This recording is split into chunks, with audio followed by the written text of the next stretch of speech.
Oh, welcome everybody to Flat Earth Nation. It is a Flat Earth Nation. Don't let them tell you anything else unless they're willing to debate you in a fair and honest way.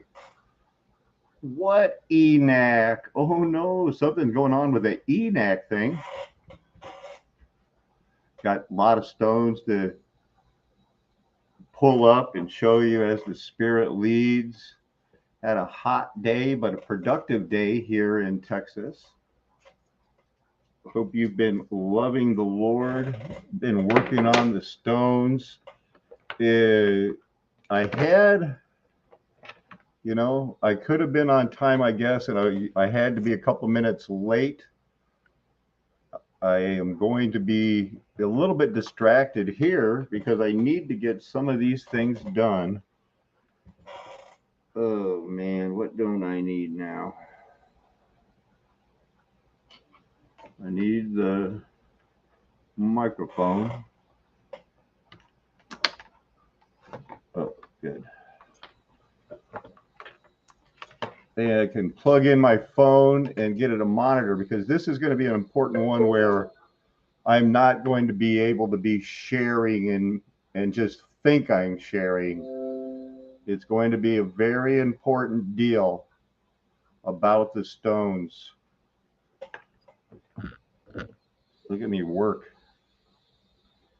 Could have showed you me working here. Look at it. I've been working.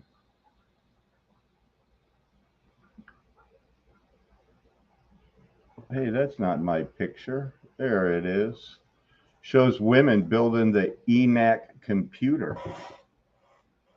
I'll prove it. Hey, Chocolate for Hogs has joined the party. We were just going to look at what that ENIAC is. Chocolate for Hogs. I can't keep everybody posted, but when Chocolate for Hogs come in at a time like this, you got to say, hey, what's up? Want to see what's up with ENIAC and the history of the Monte Carlo method. So whatever the ENIAC computer is, all it basically did was it's related to ENIAC's role in the hydrogen bomb, was its role in the Monte Carlo becoming popular. Monte Carlo experiments are a broad class of computational algorithms that rely on repeated random samplings to obtain numerical results. The underlying concept is to use randomness to solve problems that might be deterministic. They're just going to shoot random at it, and whatever hits the most in their random quadrant works. So now that you know that, let's establish that ENIAC was a computer developed by women, programmed by women. Because at the time, women, it wasn't considered it was just like office work. So they could program it. It was computer programmable, binary, I guess. The ENIAC, Electronic Numerical Integrator and Computer, was the first programmable electronic general purpose digital computer completed in 1945. There were other computers that had these features, but the ENIAC had all of them in one package. It was turning complete, universal, able to solve a large class of numerical problems through reprogramming.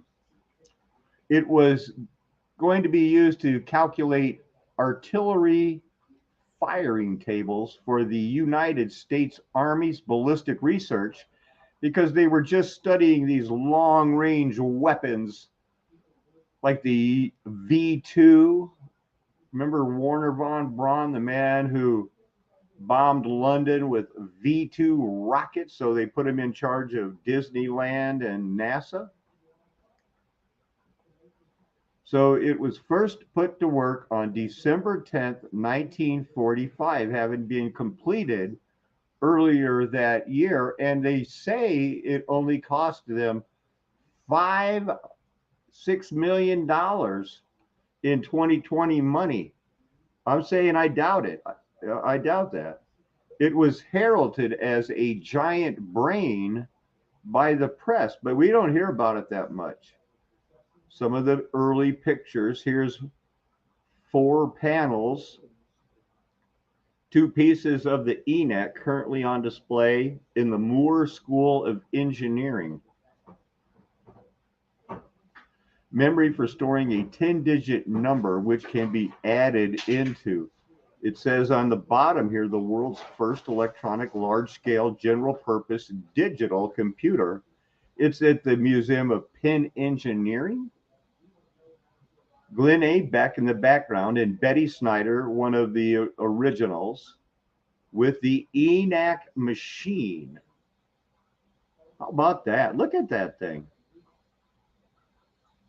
We'll have the Stones crying out soon.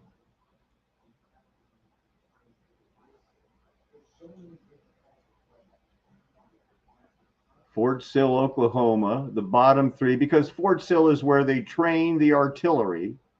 It's where they also train the field artillery surveyors, of which I was one for the 82nd Airborne and the 17th Airborne Support or something like that. I forget the last unit I was hitched up with. Wasn't nearly as prestigious as the 82nd Airborne. And there was a chip.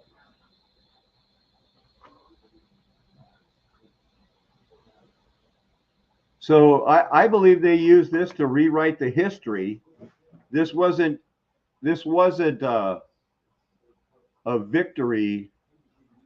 This wasn't a victory for, the people.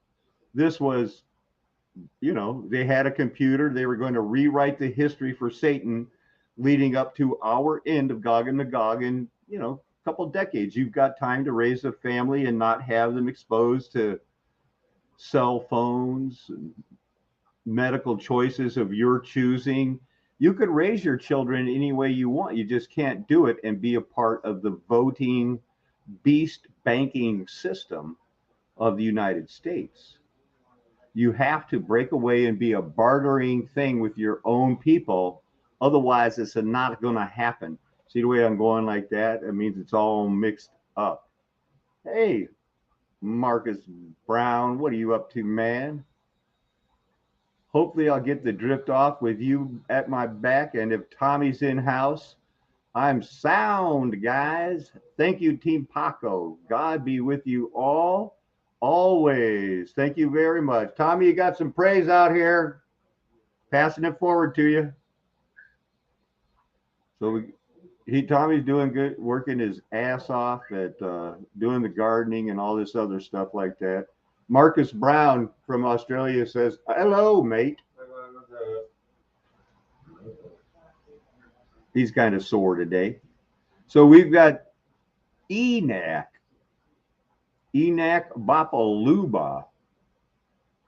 Reliability. Now, what they are calling reliability, and they really needed to spend this money, Project PX. Now, this is a long, we no way we could go over all of this. When 1953, 100-word magnetic core memory. We had the big rewrite where we had to have an affidavit that nothing has ever changed in the United States and we haven't been taken over. Every time you say, I pledge allegiance and things like that, you're basically, I affirm that this is our same country. It is not. Now, see, it was these IBM same card readers that the Nazis used from IBM and IB Farben, the ones that planned, they kept the trains running on time. But let me show you that when they had the here's the women, the 6 main women that ruined it or ran it. I shouldn't say ruined it. They wrote a very good hidden history thing, trying to cover up everything using the computer. I believe they programmed in that eventually people like Angelina Jolie can knock out the Dallas Cowboys offensive linemen with one punch and then sack the quarterback herself. but that could be imagination, and that the refrigerator ladies just programmed it the way it should be. Well, they programmed it the way Satan wanted it and the way that Jesus Christ allowed it.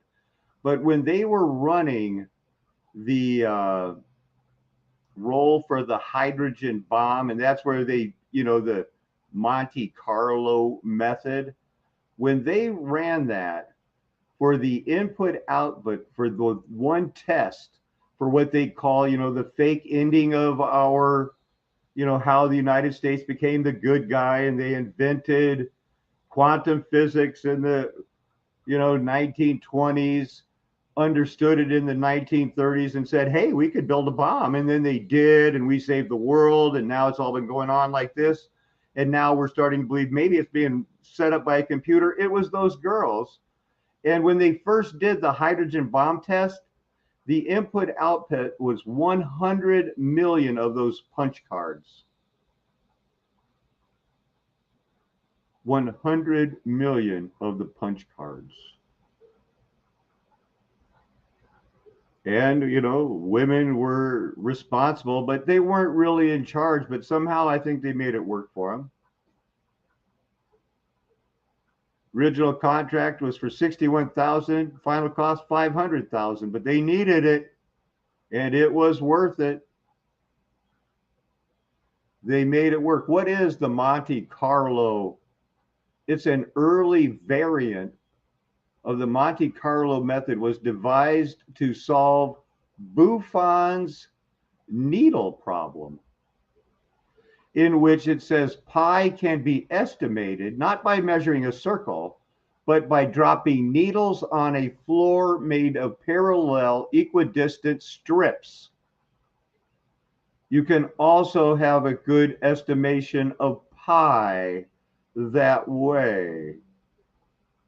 But they needed that info at Los Alamos if the United States was going to be set up to fall like we are now. The first thoughts and attempts I made to practice the Monte Carlo method were suggested by a question which occurred to me in 1946 when I was convalescing from an illness and playing solitaires. The question was, what are the chances that a can-filled solitaire laid out with 52 cards would come out successfully? After spending a lot of time trying to estimate them by pure combinational calculations, I wondered whether a more practical abstract. So he tried the Monte Carlo experiment, where what he should have done is looked for information on the 52 factorial if he wanted to know that the odds of somebody dealing the same cards are practically impossible. What is the 52 factorial? You can tell this is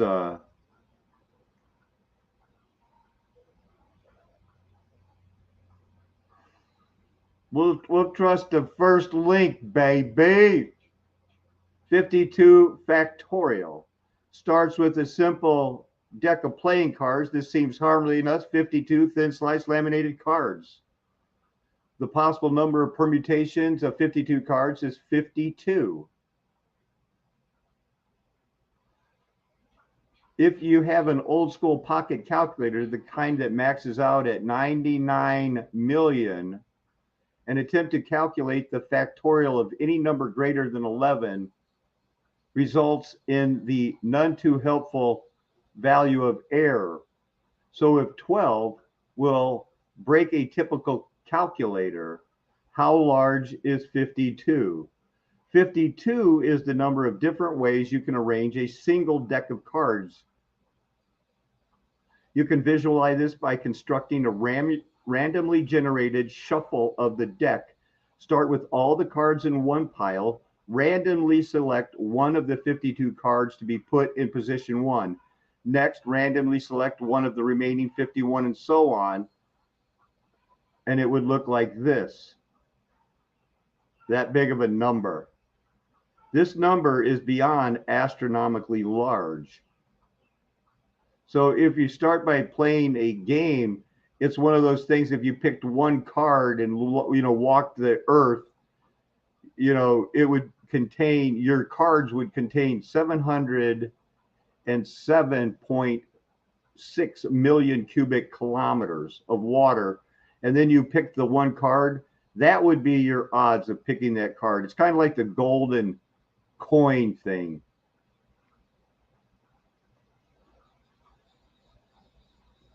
Now, to pass time, remaining time, start shuffling your deck of cards. Every billion years, deal yourself a 5-card poker hand. Each time you get a royal flush, buy yourself a lottery ticket. A royal flush occurs 1 out of every 650,000 hands. If that ticket wins the jackpot, throw a grain of sand into the Grand Canyon. Keep going, and when you've filled up the canyon with sand, remove 1 ounce of rock from Mount Everest. Now empty the canyon and start over again. When you've leveled Mount Everest, look at the timer. You still have 5.364 E67 seconds remaining. Mount Everest weighs 357 trillion pounds. What they're trying to say is the 52 factorial is too big of a number to deal with. I guess I should have just said that. And they based, the national atomic thing on how to do it, trying to get Buffon's needle figured out.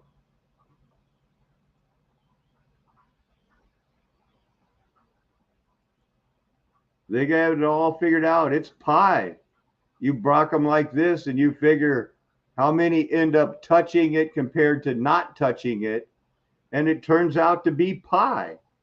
Weird. You throw them on there randomly, and it's supposed to work. So they said, yeah, we could build a bomb, and we could base all our future on something equivalent to Monty Python, or Monte Carlo, I should say. Now, flywheel storage energy, when did this really come into peaking?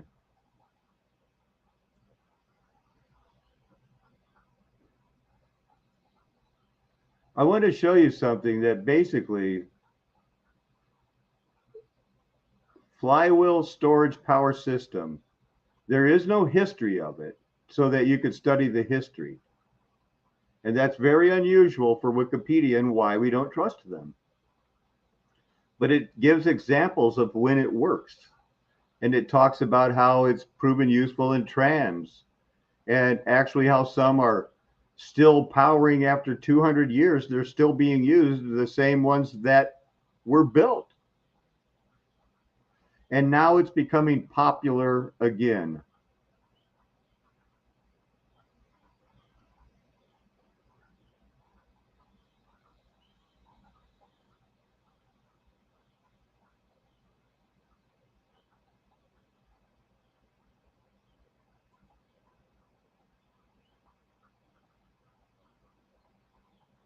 Let's look at a little bit of Baffin's problem here.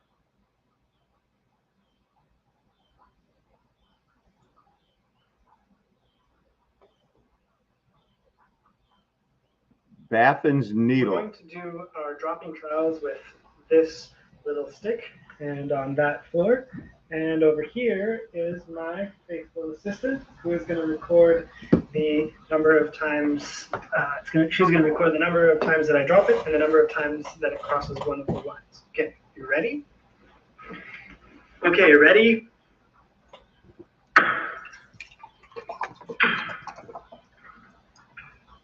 Oh my God.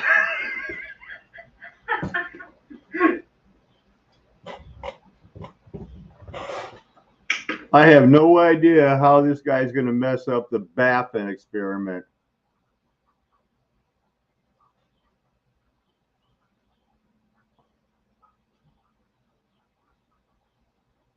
Yeah.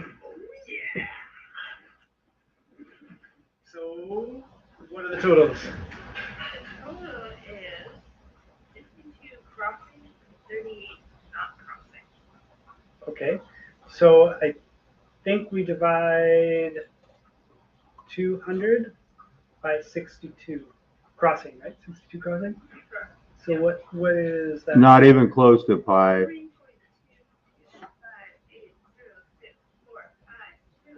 3.225. Well, that's pretty close. We're going for 3. Oh, I wanted a better explanation.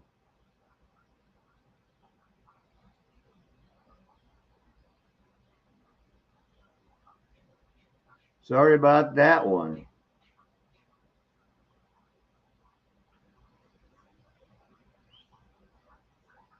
So you set up needles and you drop them on these, and it's supposed to come out. If they cross, it becomes pi.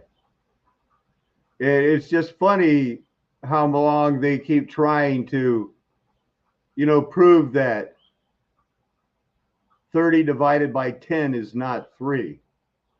It's 3.14. If you're doing circles and their math, you have to always use pi. So allegedly, they go out of their way to prove this all the time. They even have another one that's Karger's algorithm. And it also is a randomized algorithm that was put in 93.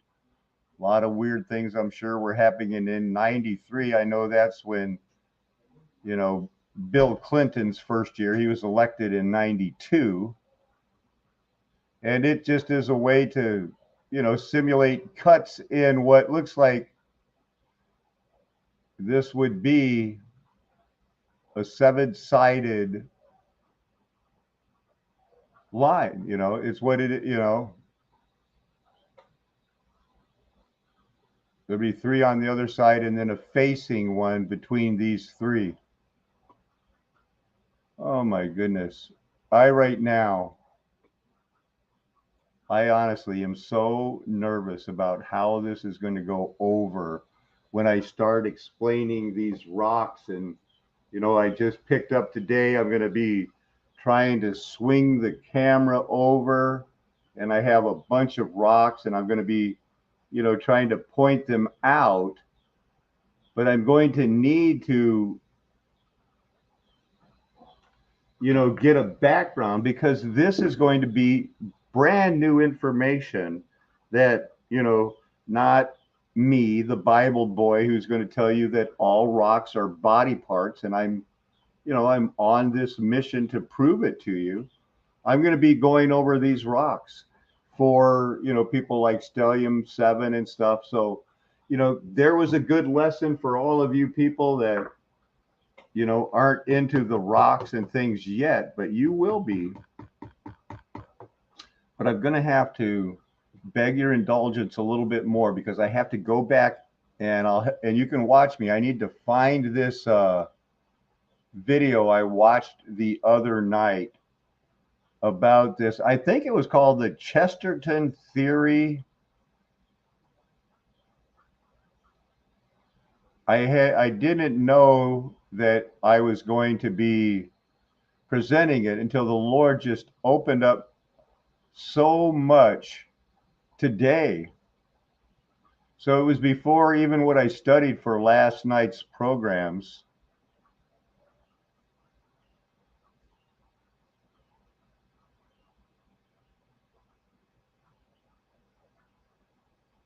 This was super interesting.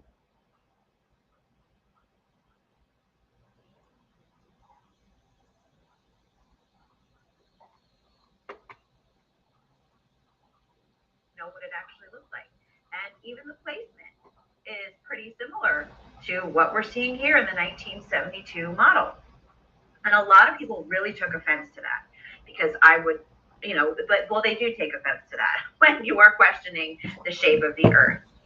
And they didn't seem to think that there was anything wrong. And today we're going to explore cartography just for a little bit. Not an extensive research into it, but I just wanted to touch on a few things that actually came up after I posted this image on my Instagram feed a few weeks ago. and it's a photo of the 1927 Universal Studios Globe Earth logo. And it says, how did Hollywood know what the Earth looked like before NASA? And it's a 1927 globe image before NASA in 1972. And yes, 1927 was obviously before anyone had ever flown high enough that they could possibly see what the Earth looked like in any accurate sort of way. Yet, what I have here, this is a high-def version of the 1972 NASA image of the Earth that they claim to have given us when they went up there. So again, this is a high-def version that was made by NASA. And what I want you to just really look at is the outline, the borders of the continents, the shape of the continents, the placement.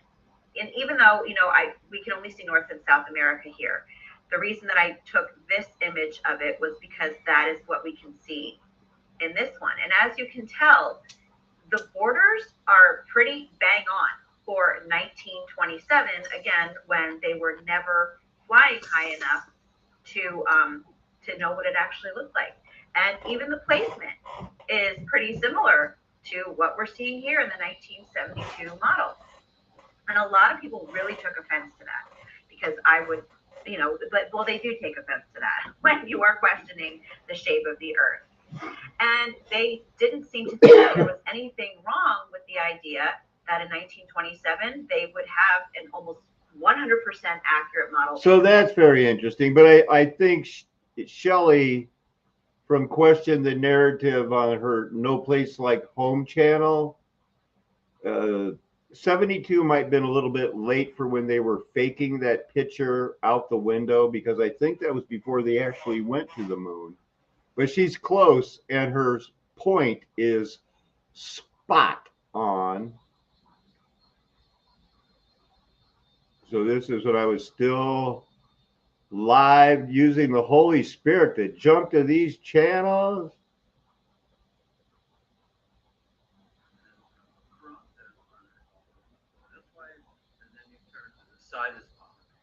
So these are hearts. Basically, and I know this man is probably, you know, it's a Chesterhedron, named after Frank Chesta, discovering new secrets of the heart. And it's vortex centered. So you're going to, you know, need to get onto that. And you need to appreciate the people that do this. I do this on my videos. I like it when other people do it. They're basically saying, you can use my videos. Please do. Share the information. If you're not making money on YouTube, why don't you click that box, hunt it down, click it, and say, share my stuff. Don't even hesitate to ask. But let's listen, get acquainted with this. Is it if it isn't too?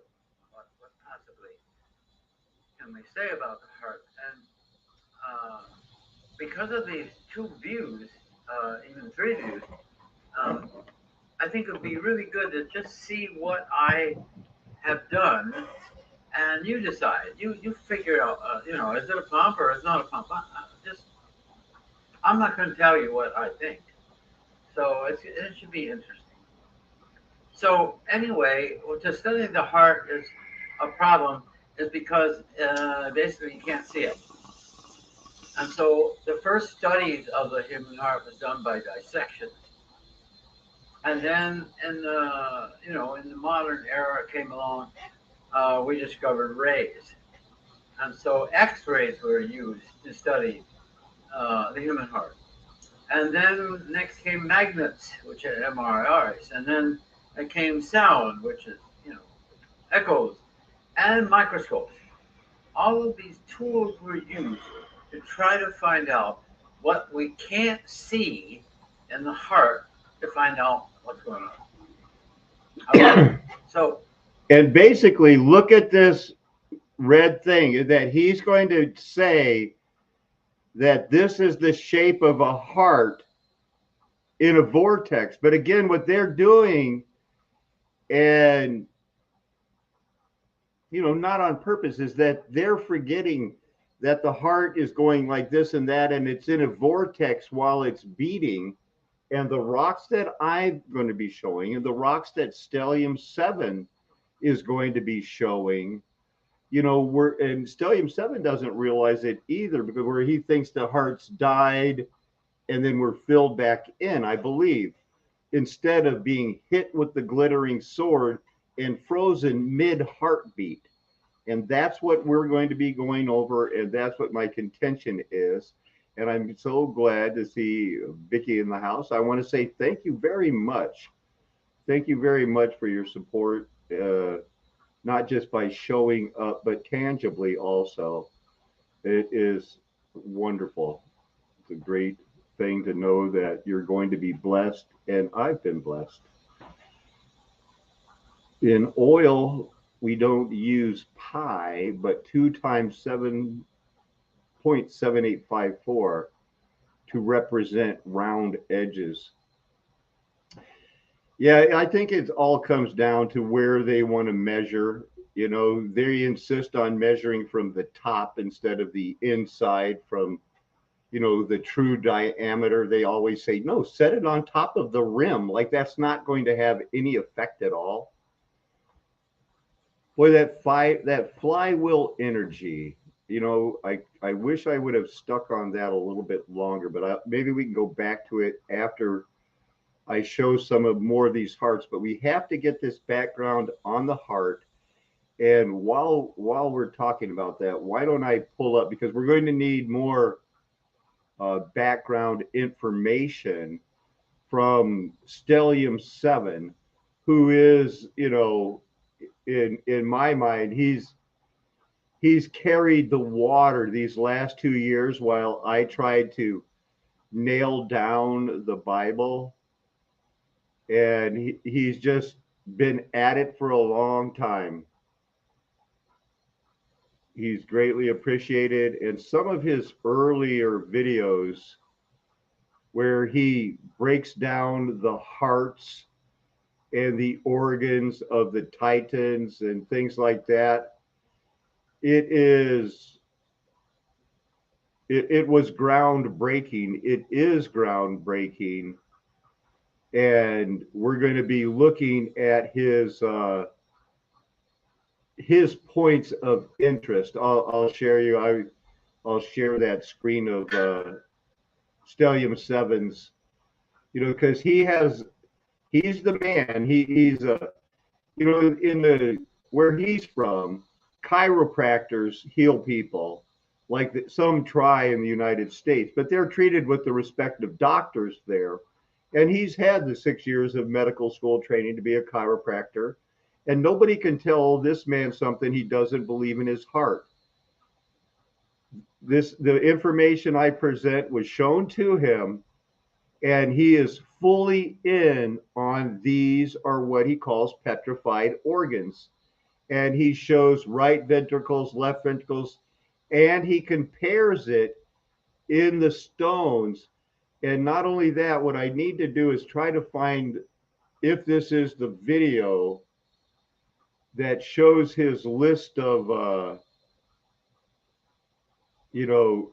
irregularities or things that are too consistent. So is this the one? Right.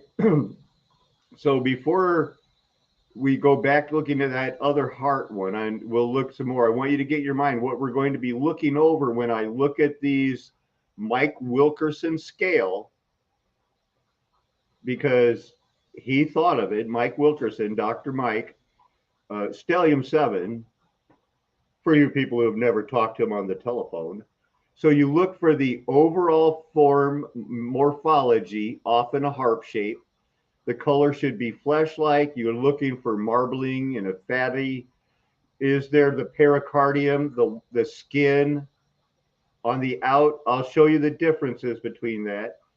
Atriums, ventriculars, trabeculi, the bumpy internal chamber form, aortas, vena cavas, valve structure, similarities, places they'll be broken off where the arterial and ventricle sinuses might be exposed, depending on the beat of the heart. I'm going to be showing you most hearts that were caught in the what you would consider the full stage of the heart, where it is expanded.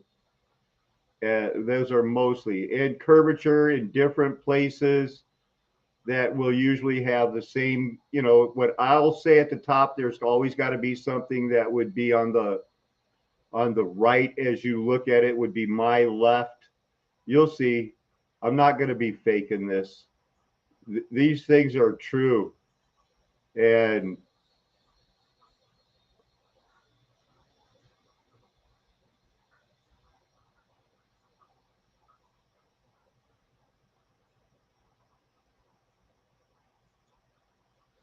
And as I've said before, people from all over the world have been sending me pictures and finding these. And so people all over the world are finding these, and these are what we're going to be looking at.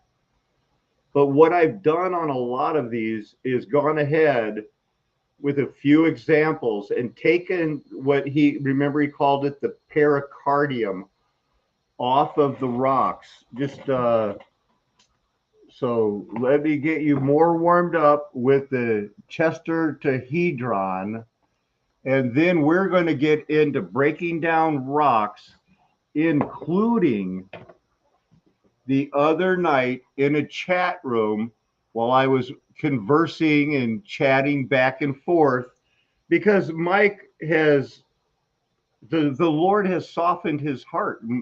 Mike is super nice to me now and was, and so kind. And he asked me a question after question, and one of his questions was kind of hard. What about lava? And the whole chat room was listening, and I told him what I thought. All rocks are body parts. What we call volcanoes today, I think, is a Satan's trick, no more of just adding the right ingredients for an 8th grade science project. Sneak those ingredients. I don't care, how you get them there, from the sky, from the air, do whatever.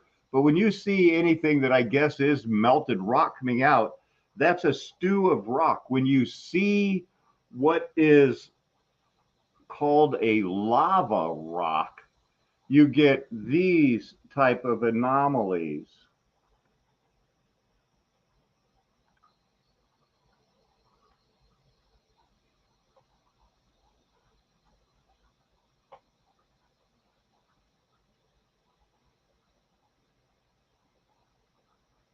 And it given enough time, and if this camera was better, I'd show you that this lava rock, although this maybe weighs a kilo, a couple of pounds, it's not going to matter. I guess to more demonstrate the things. Now, a lot of the rocks I find around here, like these ones that I didn't clean off, I left the pericardium on the stone. You can still see the gemstone quality. I've got another light for when we go over it later, So it's going to be a production. And I'm not ready for that now.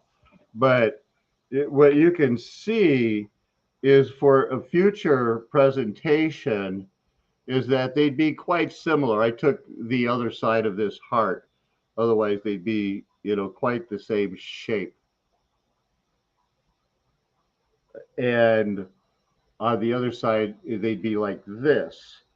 Now, can you tell which one I took the skin off of? The pericardium, which is a nutrient holding skin covering the, it's this one. And it covers, but you can still make out major points and things like that. But when you take off the skin, it'll look like meat. And then that's the inside of it.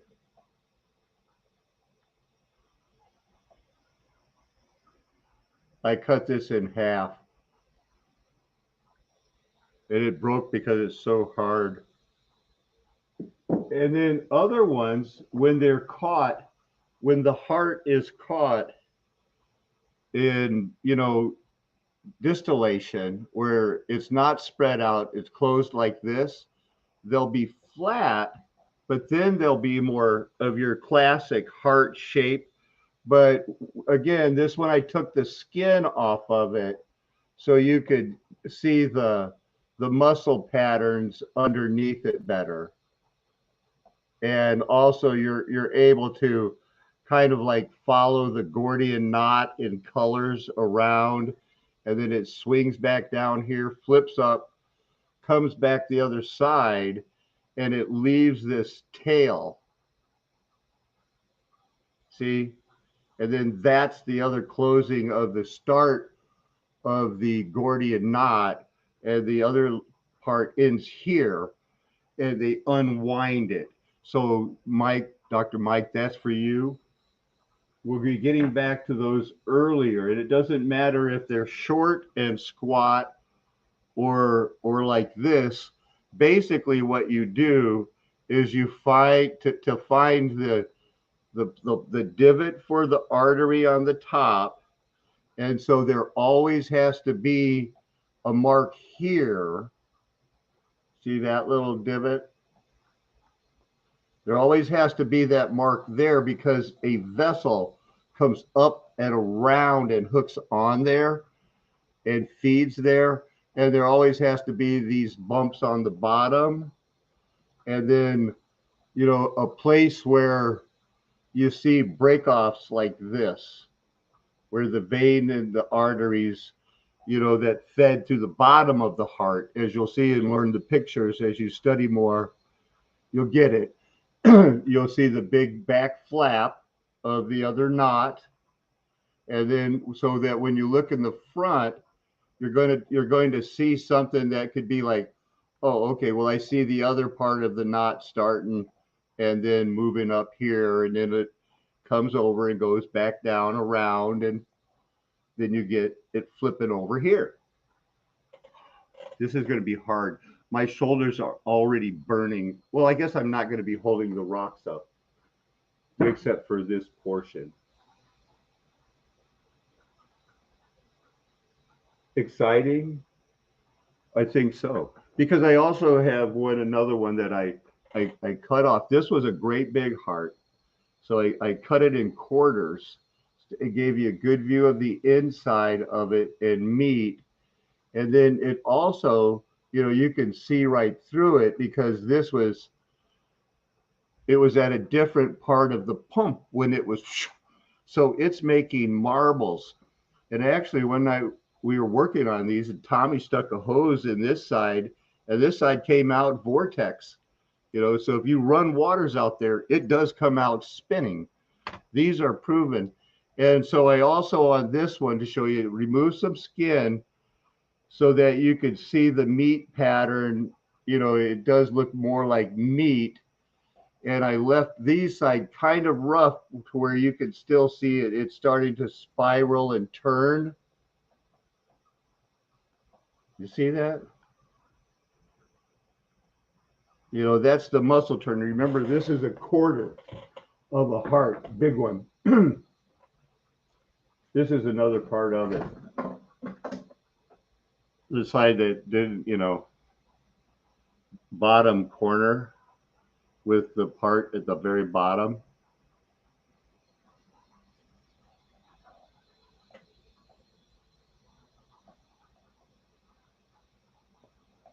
All those holes and things are its oxygen and nerves.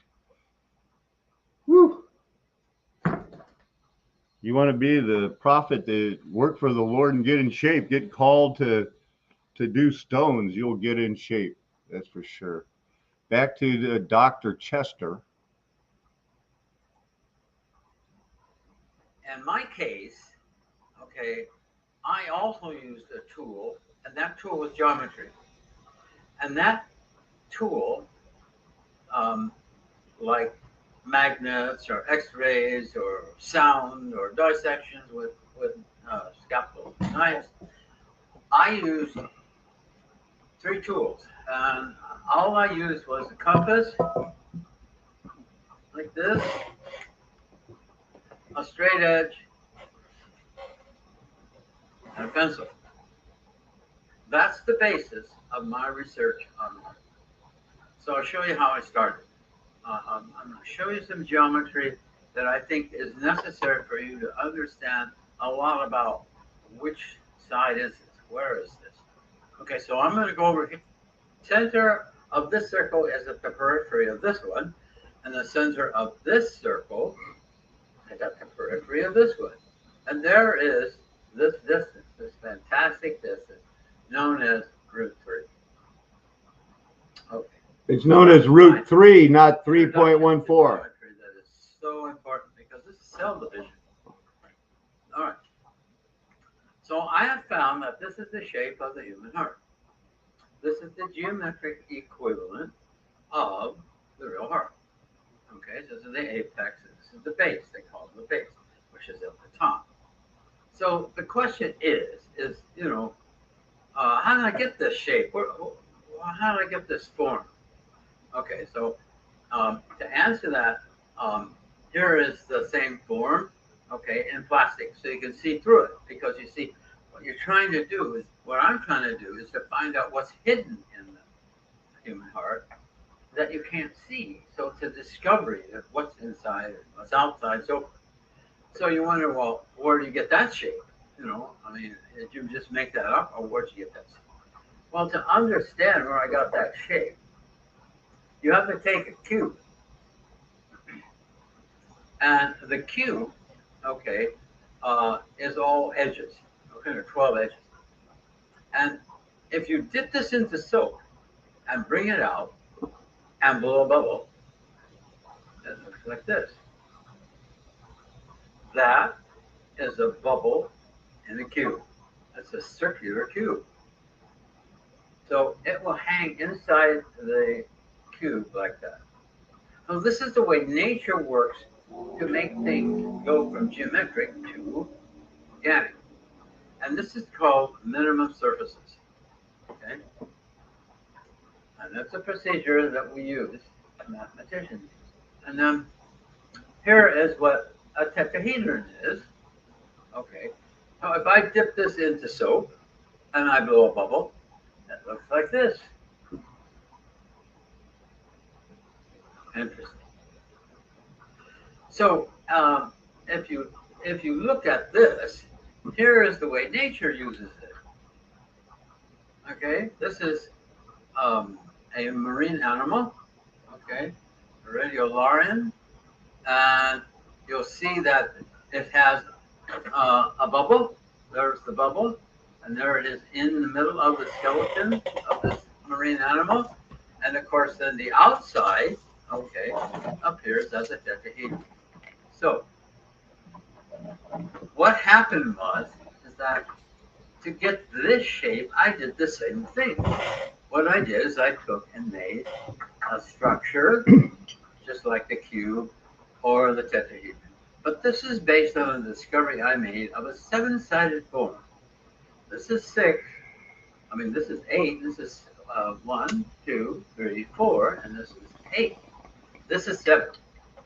All right. So what I did, just like done here, or in the process that nature uses to get minimum surfaces, okay, I dipped this form, but a little bigger. I dipped it in soap. And this is what I got. I got a bubble, just like I got a cube here, or a tetrahedron.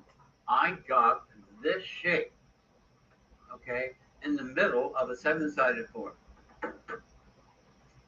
Now, that form I discovered 22 years ago, but I hadn't done this for a long time. All right, so to make sure that this is correct, of course I have nothing to do with it. Once it blows the bubble in there, it takes on that shape. But if I take the straw and I blow this bigger and bigger and bigger, it will go all the way out to the edge and become the same form but larger.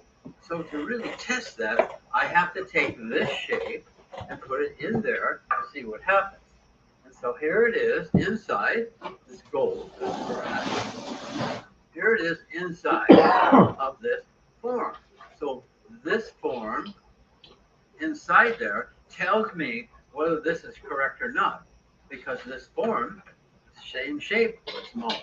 So if I take this off, you can see that it fits in there perfectly. So this is right, correct. All right. So I think it's time to tell you basically where this guy comes from, because if it's giving the form of the left ventricle, which it is, okay, it's important to understand where it came from. So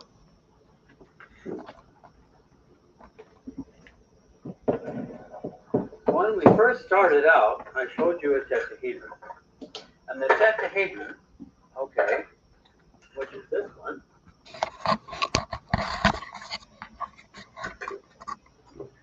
I made, okay,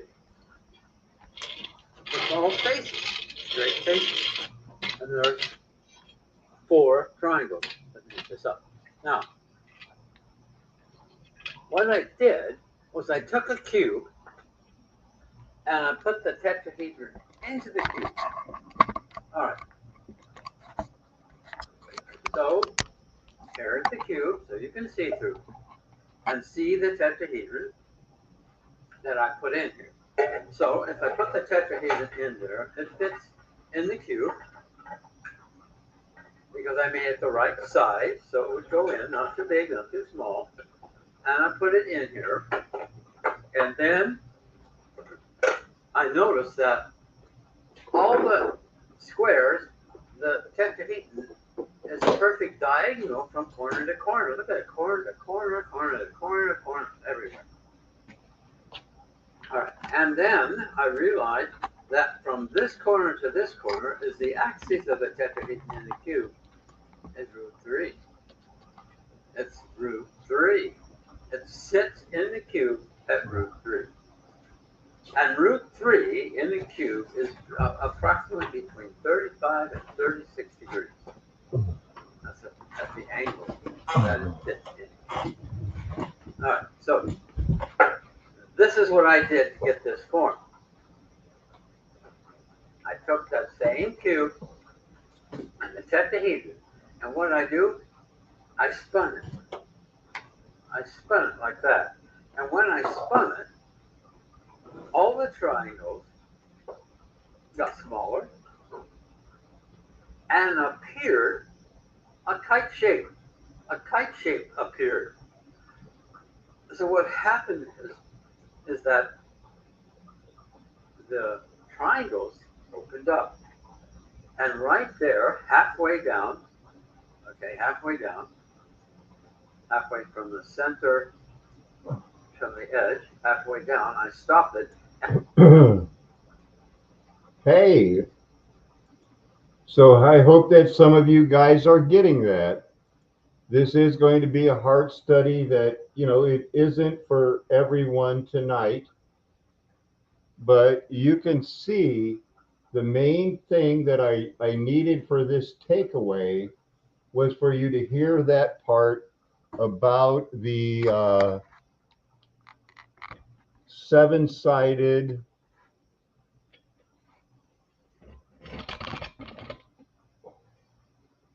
because that's what I think I've got here. And you're going to be the first group to have it presented to you in a way that I think that this must be what's happening inside the swastika type of a situation. Because as you can still see, we're going to be looking for your overall morphology of if this was going to be the top of the heart, we should have a sign here. If we're going to be looking at them this way, here's a part of where, the Gordian knot could be coming down to the ball that has, I got to look at the see, I'm facing away from the monitor now. So we have all of the, the cavities, as you can see, as I'll rotate it here. And as I do, start thinking how many sides you see. Imagine, something like this is not hitting another organ, because this would have, at the bottom, it's leaning on the stomach or part of the lung here, as you'll see in a lot of them. But it has all the signs, chips off. Where could, is there a place where, the vein artery should show itself exposed?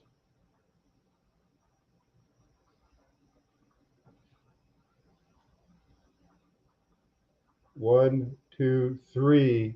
This is going to be a common thing too, where you're going to see that these are broke, they come to a point of like 3. And then on the other side over here, it's flat because one side's sucking in and the other side's pushing out. So it's going to self-seal. Come over here from the top on the left, you're going to find your doohickey and then your other Gordian knot. Let's look at this one. Another one. These are just, rocks I didn't grind the skin off, but you guys count. Okay, well, there's 3 sides. When you flip it over, there'd be 4. And then, 6, 7. These things are all having the how would I orient this? Let me look on the screen. So this would probably be the top, because this is the only side that has the place for the, what would be the ventricle on this side. This is just a tight little gemstone one right here. I mean, these things are all super hard. This one is more along the line of what we used to call a bicycle stone. Here's your markings on the top.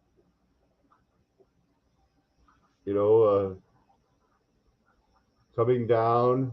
Over here, this is kind of a hard gemstone, but you can still see the indentation coming down, Gordian knot marks over it.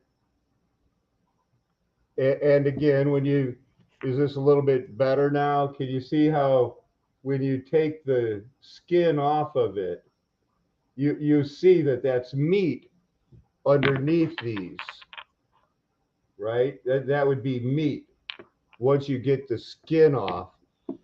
And you'll be able to see, I'll show you now, one that you'll be able to see how the skin,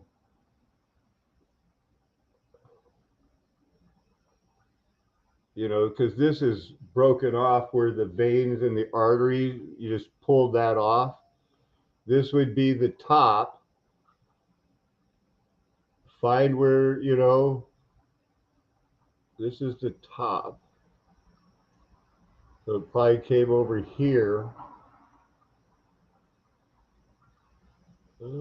Could be this one.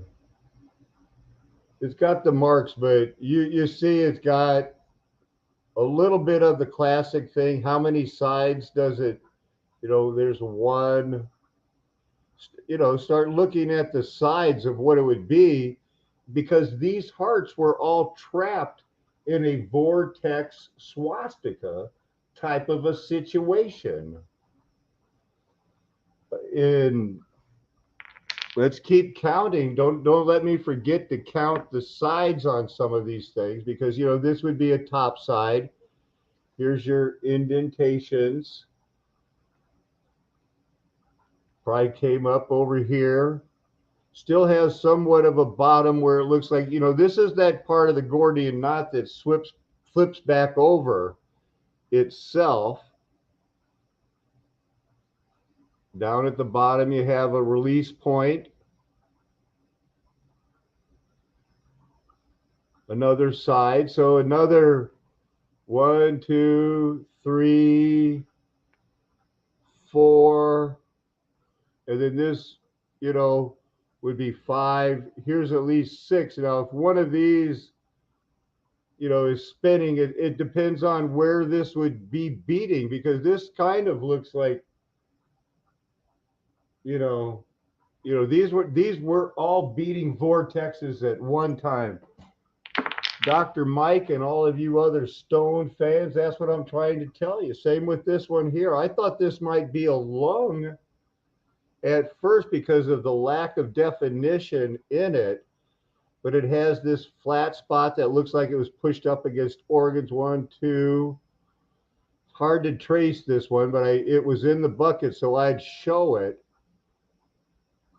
Still have something going on at the top.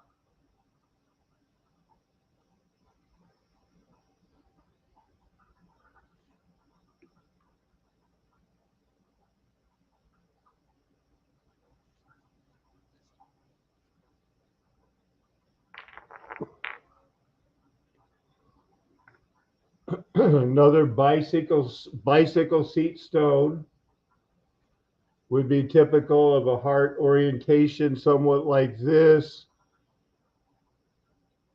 Have your marking. You could see here the layer of the epidermis skin. That's how thin your skin is on your heart, less than the width of a dime. And if it wasn't for the perfect, this is the difference in colors here. That light is true. You see different colors because one's an ingoing blood and the other is an outgoing, or returning to get refreshed in the lungs. That's why that line is right there. And you can see that they're different colored gemstones. Because liquid turns to gemstones. Whatever gold is turns to gold.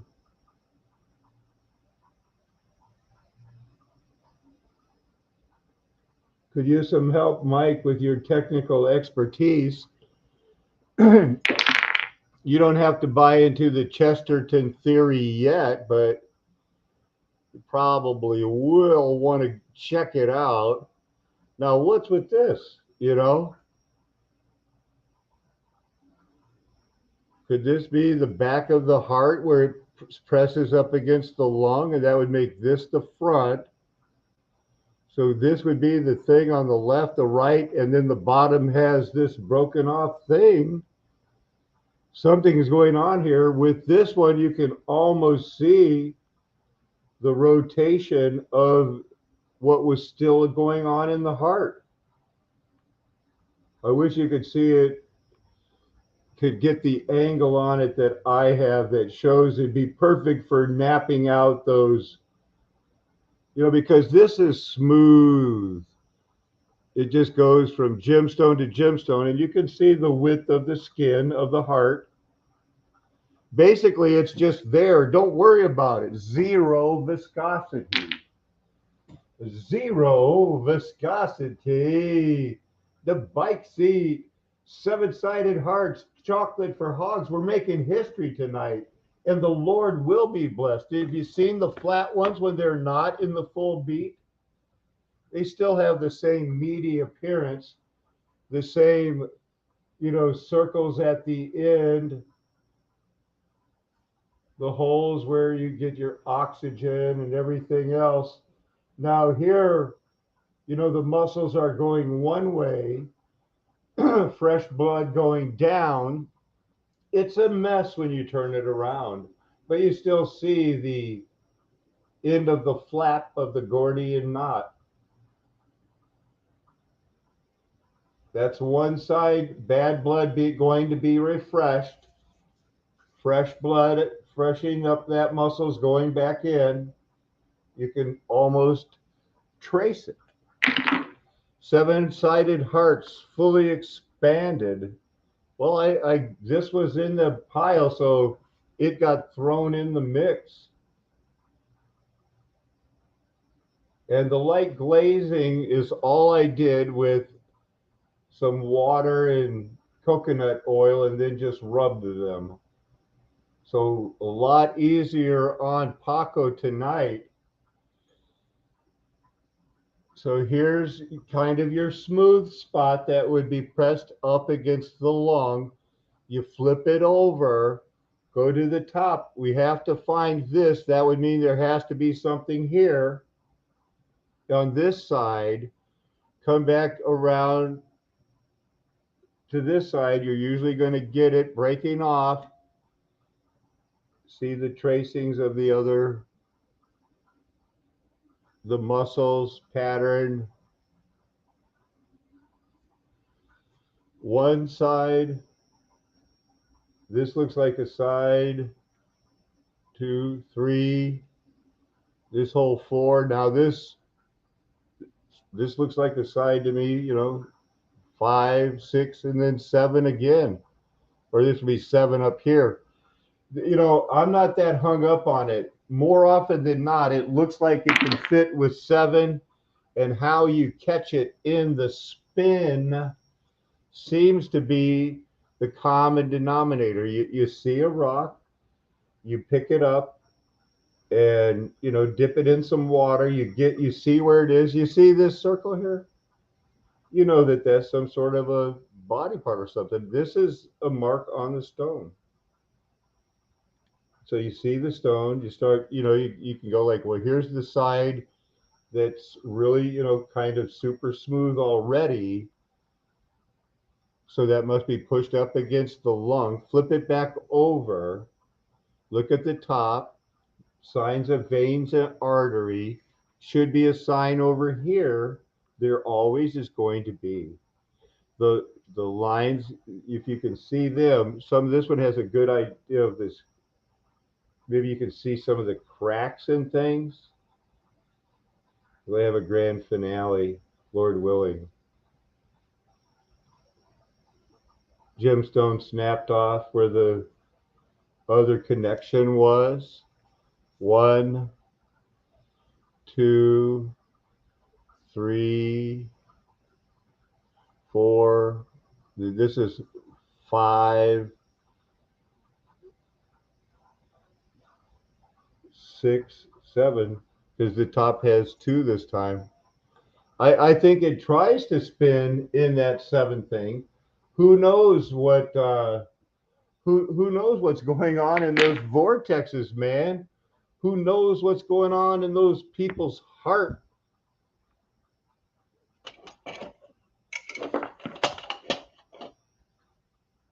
A little bit of a smooth spot where it presses up against the lung, you know, on the bottom of that.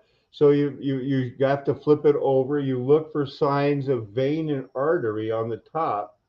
This is a very hard stone, but they're there. You see them. There's got to be something over here. Okay, there always is. So you come back around, you look for the muscles. Here's the thing on the bottom.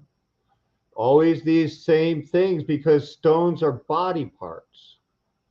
And we're not trying to make any money off you, Mike. I don't think he doesn't ask. He's not trying to get rich off of this. He's already got everything he needs in life. 1 side, 2, 3. We're going to count 4. And then this one kind of looks funny. Like I want to count 5, 6, 7, you know. But I'm trying. I'm cherry picking. I want to make it work, you know. It's my theory, right? And I'm building on other people's theory, trying to, you know, let people know that the rocks are crying out and Jesus Christ lives, and we can store up gold, silver. Well, you know my message. This is about the rocks tonight. Here comes one more. This is a little one. Hey, little guy, I saw you out there looking all like a little heart. Kind of like 1 side, 2 side, 3 side. Where's the smooth part that looks like it was? Well, I guess this is a pretty smooth part. So that's got to go back here. So the heart could be like this. Is there something over here if this is the top then? Something on the bottom. This is just a little child's heart or something.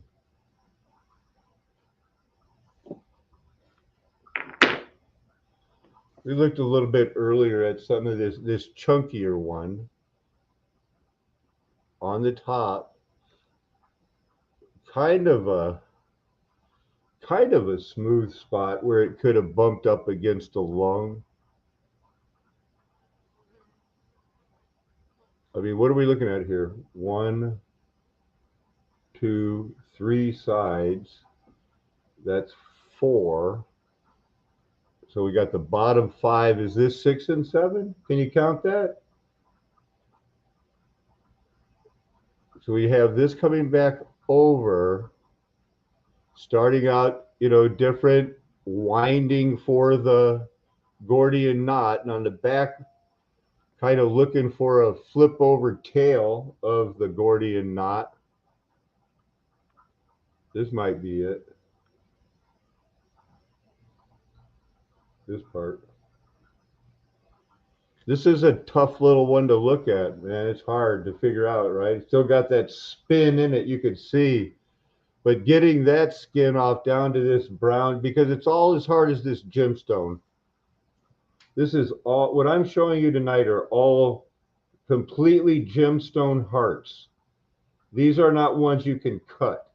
These are ones that break before you get halfway through them.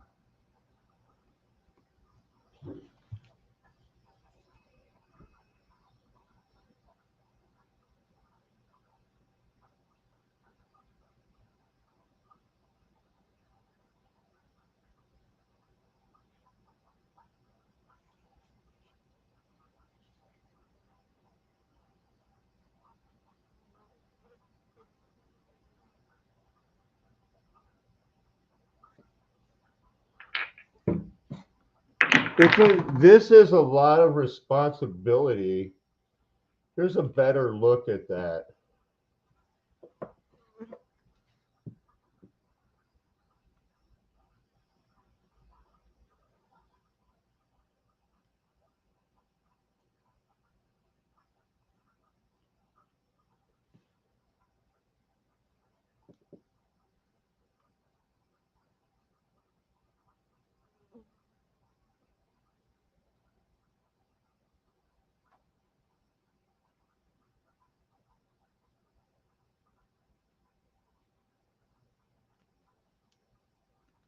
I cut this to make you see that the inside of lava still has textures that aren't consistent with an explosion or flowing. Not consistent at all with something that had been supposed to be flowing straight down a path. And when you break these off and stuff, it will look like it on the inside. It's a rock. Lava rocks are body parts too. Whatever they have flowing out of mountains right now is rock stew.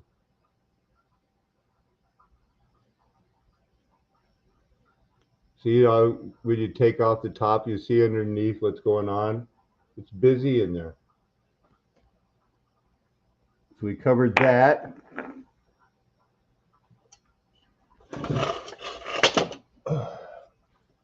Haven't shown the inside of an eye in a long time. Now, because you see how this is a more accurate representation. Some of the, not these black marks, but some of these are sanding scars where I can't get that carbide out of there now. But you can still see the pattern of the muscle on the inside, the vitreous humor of the clear, and kind of what it looks like to start with. Gold, silver, precious stones in here.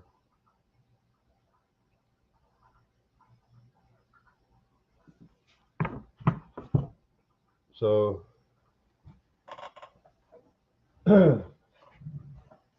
pretty cool, huh?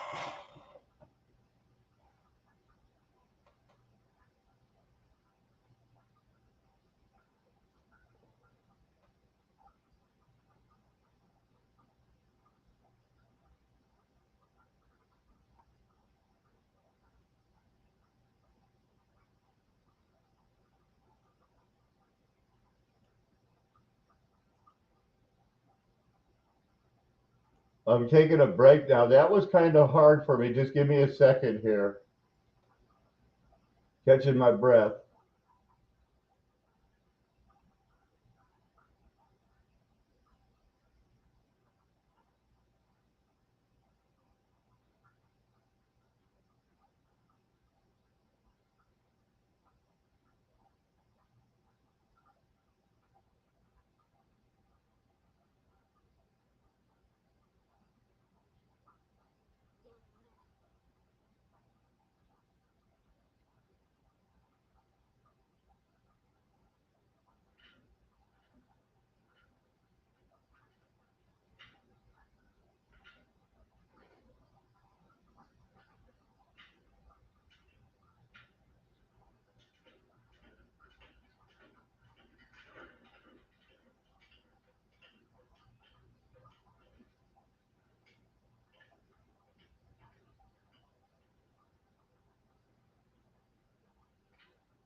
Unstoppable, working on magnets, huh?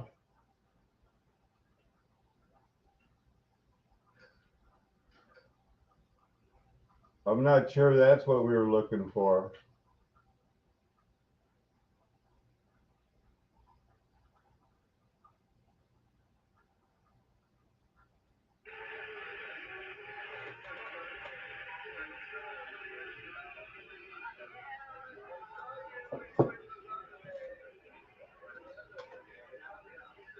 And they don't want to give away anything, that, you try to look under Creative Commons and you get nothing because everybody's there like, maybe it'll go viral or something, and then I can, make a fortune or something. I'd have no idea. Is there a reason we shouldn't be doing Creative Commons?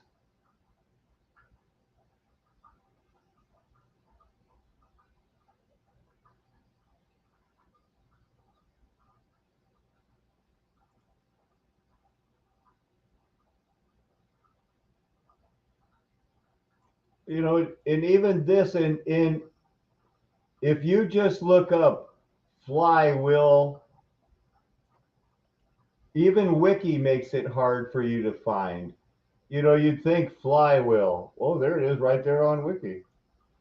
But does it have flywheel power? Oh, that's actually pretty good. I did not see this earlier when I just was looking for flywheel. How did I miss it?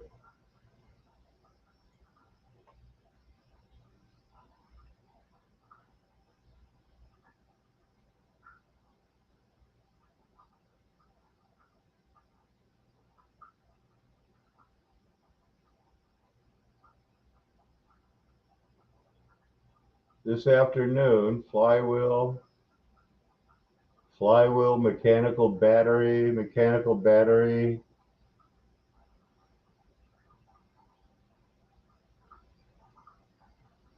Who cares? I just sometimes don't remember it, I guess. This is a very interesting thing, though. Look at how much power you can store from a steam engine. 1802. This flywheel and everything else could probably have powered part of San Francisco, maybe 10 of these, the whole city, when it was founded in 1894. When was it founded? But this is now this is for doing power. Kinetic, it is considered kinetic energy. Now the history is what we want to look at. Have you ever wondered what balls out means? It means your steam is going at full speed and your balls are counterbalancing. Still not a lot as much as the free will power storage energy where it doesn't give a history.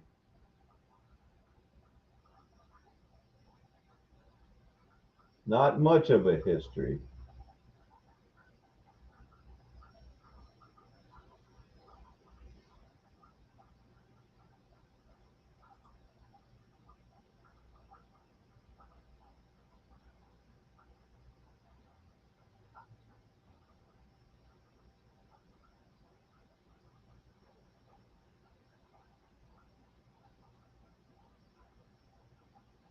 Yeah, this is just not enough information for that it powered the steam lines and things.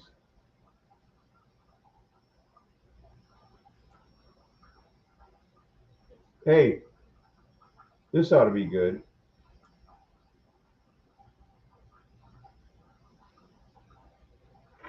Oh, I was supposed to change my camera back. But anyway, this ought to be good. I'm going to be showing you a video, and I want you to put in your mind, hey, Fractal Dust Bear, have you ever heard about the guy who said women programmed this computer? It's not AI, but maybe it's trying to move to it. And during World War II, they rewrote history and said, this will work, let's lie about that, and we'll make women and superheroes out of the whole story. Have you ever heard that one before? Get ready to hear it again. Matt G, Fractal Dust Bear, all you guys hanging out here. I see you. There's a dozen people here ahead of the game, learning everything. Now learn this.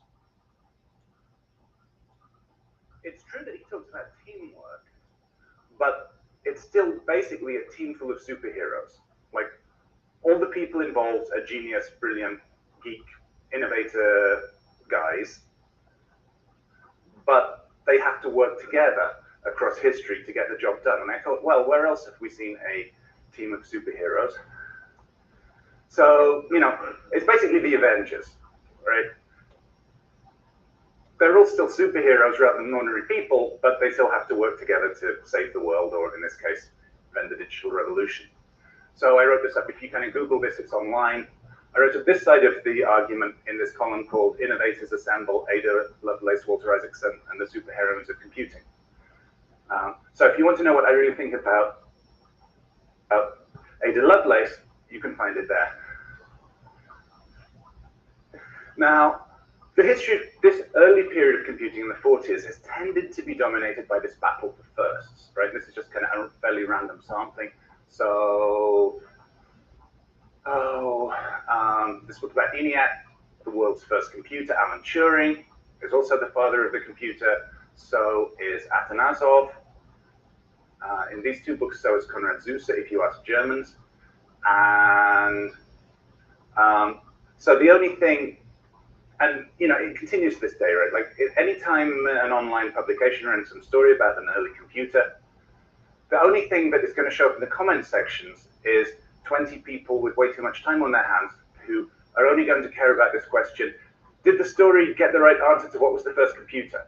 Right? It doesn't really matter what the story's actually saying, but they'll just be, oh, early computer. Hey, you guys, it was Atanasoff. What are you talking about? Well, I'll bet nobody heard this theory before the Lord showed it to me. And they'll kind of argue with each other for a while until the comment thread closes down.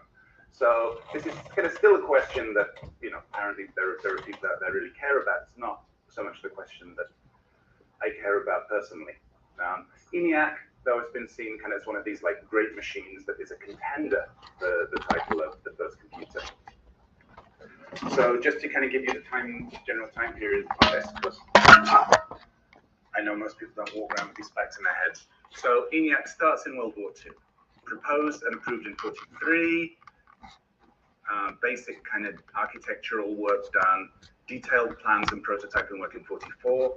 Most of the construction happens in 45. They put the thing together, they start debugging it. First use at the end of 45. A year of somewhat experimental use at the Moore School at the University of Pennsylvania, which is where the thing is built, in 46. Then in 47, they are reassembling and testing it, getting it back into use at the Ballistics Research Lab, which is the government institution that paid for the thing and owned it. Then it really gets back into gear in 48. So 48 to 54 is when it's doing the work. And by 55, it's kind of already obsolete and they decommission it. So that's the overall span of the life as we see it. Now, here also is kind of an example of the position that ENIAC has conventionally been given in the history of computing. Now, I know these are all kind of very small, so ENIAC, though, is hard to miss, right? It's the base of the tree. So everything else, now, they made this in the 60s, so they basically took every other computer they knew about and tied it back to ENIAC. Now, this diagram you may have seen before if you're reading the history of computing. It's been fairly widely reproduced. What they don't always tell you is it was drawn up by the Ballistics Research Laboratory. So they had a certain view of history that's reflected in the tree. But this has pretty much been the conventional idea, right? ENIAC is this sort of an upside in a way, it's an upside down root. But if you think of the tree as being this way up, it's kind of the base of the trunk, and then everything else is splitting out. Here's another view. This is from a classic 80s paper in the history of computing by Arthur and Alice Burks. So they tried to sort of figure out how ENIAC relates to other computers that were before and after. And their answer to that is that a whole bunch of technologies like electronics, IBM plug boards are flowing into ENIAC. But then ENIAC gives rise to a design for a later computer called EDVAC, right? If you've read about the history of computing, you'll hear about EDVAC, first draft of a report on the EDVAC von Neumann architecture. That's the first statement of the architectural principles that pretty much all subsequent computers are based on. So ENIAC gathers together some of this stuff, but then you need these extra innovations, a large writable electronic memory plus the von Neumann architecture, and that is what feeds forward into the later computers. So in a way, see, the professional historians of computing, when the first people to care about the history of computing were mostly the old guys who invented computers, because, you know, they wanted to know, like, who got the prize for the first computer, and their families and, you know, their colleagues and people who were from Iowa or Germany and, you know, felt local pride. And that was in the 70s. Then as people with PhDs in history started to get involved in computing more into the 80s and 90s, they kind of didn't want to spend all the time engaging this argument. So they basically came up with an adjective. Okay, you've just been brought up to speed through this, you know, you don't have to see it all, but how did he get here? What's he trying to explain? And then I'm going to show you something very important. Computer was, we were really able to take a number of different perspectives on it. I should also thank our sponsors for the project, Mrs. L.D. Rope's second charitable trust and third charitable trust. And of course, thanks to my co-authors, Mark Priestley and Crispin Rope, and to assistance from several other people for the project. So, I mean, you probably kind of get used to people saying, right, why do you care about old computers? And looking around here, saying, oh, well, yeah, I mean, I guess they're kind of old, but, you know, compared to ENIAC, obviously, the computers that we've got here today are all a whole lot younger. So ENIAC goes back to World War II and the 1940s. Now, there's certain kinds of stories that we like to tell about genius and innovation, particularly around information technology. Try to keep my theories in your mind as how they rewrote history so that ISIS would be more susceptible, because men will end up being the stinkers of the world, and it takes women to rule it. And I can illustrate those most readily by this film that Have most of you seen it? Imitation Game. It's about to show up streaming on Netflix, I think. So if you want to see it again, you can have that opportunity. And I got to admit, I thought it was right. I mean, dramatically, like the poor history professor I dragged to see it with me, who didn't care anything about the history of computing and didn't care that everything was wrong, also thought it was terrible just as like a piece of entertainment. It kind of fell flat. But there's one specific dimension of the terribleness that's going to concern us here, which is this kind of picture it gives of how technological innovation happens. So in the film, Alan Turing, who basically is being played by Sherlock Holmes in exactly the same way, you know, the autistic kind of humorless, genius, superhero, shows up at Bletchley Park, which consists of 5 other people, and seeing the other brilliant mathematicians, crossword puzzle solvers, chess players assembled to crack the codes, says immediately, I don't have any time to explain myself as I go along, and I'm afraid these men will only slow me down, right? Because he's a genius. And then you get some montages, and it shows that he thinks of building this machine that they kind of imply is a computer, even though it isn't. Then he draws up some blueprints on his own, and then he goes off in a corner for a year or two and builds the thing with his bare hands. And everybody else says, wow, what's Turing doing with that weird thing? That'll never work. Right? And of course, Alan Turing was the first outed homosexual that was allowed to keep his job, because we wouldn't have been able to invent the computer without him. So says our, the history provided to us by the winners of the last reset. Those foundling peoples who planned this whole deal, the ones run by Satan right now, who have not been born again. Yep, this is Religious Channel. So in the story, there's this machine that basically wins World War II, and one guy thinks of it and builds it personally.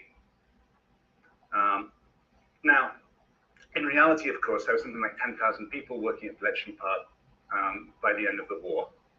There were not just one machine built, there were a couple of hundred of these bombs manufactured on the British side and a bunch more in the US. They required hundreds of operators, etc. But only one would be a perfect example for the LGBTQ today in our society. The one that's going down, doobie-doo, down, down, breaking up is. For some reason, the only version of the story that kind of seemed to be saleable and would fit in with the stories that people like to hear about innovation is one lone genius goes in a corner, builds a machine by himself. Now, Jack mentioned there's a procurement side of the story. Oh my goodness, that's Iron Man. And he had a big heart. Having looked at the ENIAC procurement, it was really interesting. These machines weren't even built at Bletchley Park. They were subcontracted to a company that built tabulating machines. So, I mean, maybe they thought a drama about procurement contracts and, quality control and manufacturing wouldn't really appeal to anybody. But, if you care about how the history actually happened, then the difference between one computer built by one guy in a corner and 200 machines contracted out to a factory plus 10,000 people working at Bletchley Park, it's a very different kind of story. And in the case of ENIAC, I've tried to tell that other kind of story that looks at all the stuff that goes into it across its entire lifespan. Now, another place you may have come across ENIAC fairly recently is Walter Isaacson's The Innovators. And that's how they got it out to the mainstreams, the Bill Gates, Steve Jobs, Walter Isaacson, and I don't know who the girl is. I don't know if that's... I mean, to be fair to it, it has many admirable features. So at least Walter Isaacson tries to tell a story that's about teamwork, right?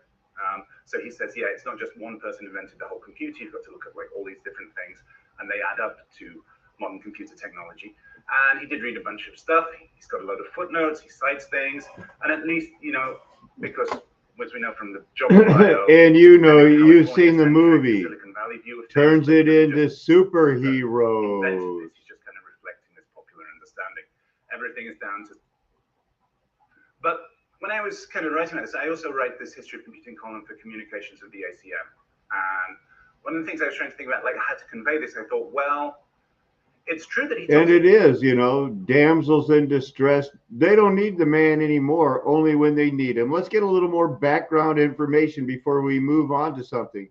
Please stay with me. Please understand. We're going to be talking now. The Spirit's leading. We need to find out how would you handle the enigma. The representative from the military, I think they wanted Eisenhower, but had to kind of work down the ranks a little bit. So they got the head of the Ordnance Department Research and Development Service, the president of the National Academy of Science, the president of the University of Pennsylvania. They took kind of the fanciest huge dining hall that could seat that many people, and they had lobster and steak and fancy cakes. So they kind of really pulled out the stops in terms of having a party for the thing. And as I mentioned, electronic computer flashes answers may speed engineering.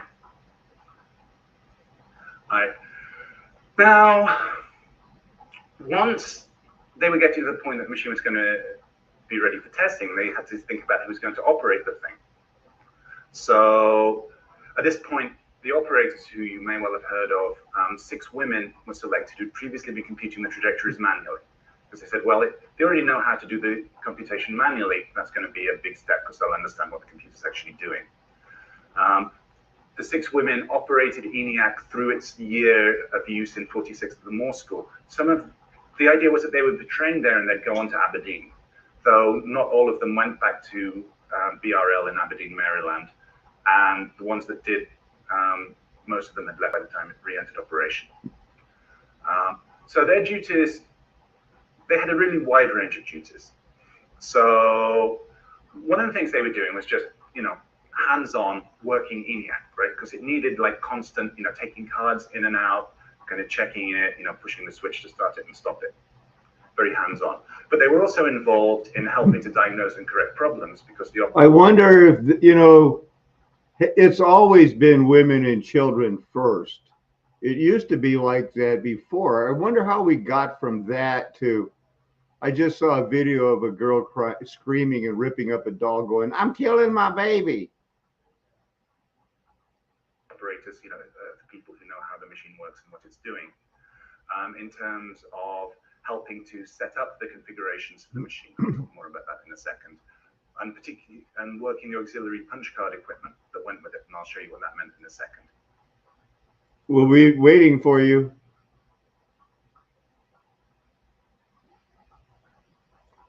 So they spent the whole morning getting ready for a visit from the Secretary of the Army instead of doing anything useful. And then they heard just before lunch that he'd changed his mind and wasn't coming. So one of the heroes that you probably won't have heard about is this guy, Homer Spence.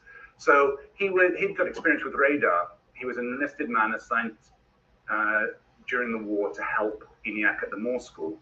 He liked the job so much he came back as a civilian to BRL and basically was the head maintenance engineer through the whole period of the machine's life. And they said that according to testimony in a lawsuit later, that he basically had resoldered every single joint on the machine. That's about 500,000 by the end of his time there, and as a result, it was running a whole lot better. And that's obviously just one of many things, right? It's got a lot of tacit knowledge. The operators kind of learn the little tricks. They get better at using the thing. But look, here's the usable time, right? 25% or so in second quarter of 48. And it's peaking here, about 70% usable production time. So, you don't think of necessarily that kind of rewiring and reliability improves what the operators do as part of innovation. But that turns it from this hugely expensive flop into this extremely useful, reliable piece of machinery. And I think that's certainly something we should think of as part of the work of innovation. Now, the book is called Making and Remaking ENIAC. And another thing we talk about is that you lose with just thinking, hey, ENIAC 1945, is how much the machine changed over its lifespan. So one thing that people don't talk about so much, it seems that the in 1947, now remember I talked about the operators, and they did a whole bunch of different things. But we think of as a programmer as somebody, you know, who isn't hands-on working the machine, who's kind of just sitting there all day writing code. Back in the 60s and 70s, they thought of a programmer as a guy with a pencil who's writing, you know, on a piece of paper, even because they didn't have video terminals mostly. And the first people to basically fill that role, that they're responsible for writing programs but not running a center or operating a machine, is 1947 under Jean Bartik, one of the original operators. She didn't go to be an operator at BRL, but she was hired as a subcontractor to run a group at the University of Pennsylvania to help develop programs for ENIAC. So those seem to be the first time that anyone's hired specifically to do programming. Now, as you may know, core memory was the standard memory technology from the mid-50s through to the, well, on larger machines at least, some way into the 70s. And that there, looking unexpectedly like a kind of negative image from 2001 monolith, is one of the first production core memories ever fitted to a computer, built by Burroughs. They tried to have delay line memory in 47, but it never worked. So the only time they got a chance to upgrade the memory was in 53, when Burroughs delivered a core memory. And that gave the end of the Korean War and the time that they started the MK Ultra brainwashing, and China made its move after successfully defending a United Nations attack in Korea. And now it's just been a battle of the mafias since World War II. God knew it. He planned it. You're living it. Don't let me forget, I want to look up the Enigma. Gives them much more space to hold things. Now, the most important innovation, and we write about this a lot in the book, is the new programming system, right? So remember I told you how ENIAC was conventionally basically configured. I don't even necessarily program by wiring together a special purpose computer from this kind of construction kit. Now, in 1948, all that changed. So the first draft on the report of the EDVAC lays out the architectural ideas of modern computing. It gives a description basically of assembly language programming, which if you've worked with these, you know, machines from the 70s and early 80s, is recognizably the same thing. So that's kind of a huge step forward. You can argue about where the ideas in the report came from, but I don't want to get into that right now. And people read that report and were like, hey, this is amazing. And that's what inspired people around the world to start building computers. But it took a while to build one. So what they realized was, wait, we can kind of wire ENIAC to do all kinds of things. Why don't we wire it to act like one of those newfangled computers that has an instruction set and stores its programs in an addressable memory? And they did. So after 1948, most of those control switches and wires never moved. And here is an extract from what we found in the Library of Congress and the John von Neumann papers. The code for this program, which is a Monte Carlo simulation of what happens when an atomic bomb explodes. Monte Carlo simulation, we studied that earlier. This was done for Los Alamos. They wanted to test new designs. People talk a lot about ENIAC doing hydrogen bomb calculations, which was actually for fission weapons, not for fusion weapons. And, you know, fortunately, I don't think they really knew what it was, so the code's not classified or anything. We've got the whole thing online, annotated and so on. You can go and read it on our website, eniacinaction.com. And we say, in a sense, this is the first modern computer program ever run. So the first one to be written. But this was run on ENIAC before the Manchester Baby and EDSAC in Cambridge and the other kind of machines that were designed from scratch to run this kind of code. We're not saying that the computer had all the features of those machines, but we're saying if what you think of is important about what's often called the stored program concept is the program, this is exactly like that, and it was run on ENIAC before those other machines were in action. And I'm kind of a little bit feeling dirty now because I'm talking about firsts, but it might still be worth mentioning. Right. So see, that's what the programming process looked like before. The closest thing that ENIAC had to kind of a written down version of a program, as opposed to just a chart on which they mark the positions of all the wires, was this, which is showing you step by step through the operation of the program going down what each of the things is doing. And the full thing would like fill this entire wall, like it was enormous. And this is something that's derived from that, which is a chart showing how each piece of the machine should be set up and how the wires should be run from different buses to different controls. Right, so that is nothing like what you think of as being a computer program. Now, they had to figure out a setup of ENIAC that would be in that form, but would let it basically interpret modern computer architecture so that they could run code as recognizably code. And this was the first version of that in the summer of 1947 by Adele Goldstein, Herman Goldstein's wife. It's in her handwriting at least, although it was a team effort to develop it. And it's describing an instruction set. So you've got a 2-digit code for multiply, a 2-digit code for subtract, divide, etc., recognizably an instruction set. That went through a bunch of different, of the same kind described in the first draft, 1945, where we understand that concept to have come from. They went through a whole load of work to figure out the optimum way of configuring ENIAC to run code like this. This is a setup from the kind of metal binder that was used to actually hold the master configuration and kept with ENIAC. And that gave them the ability to run much more complicated programs, because the constraint on how complicated the program was basically how many,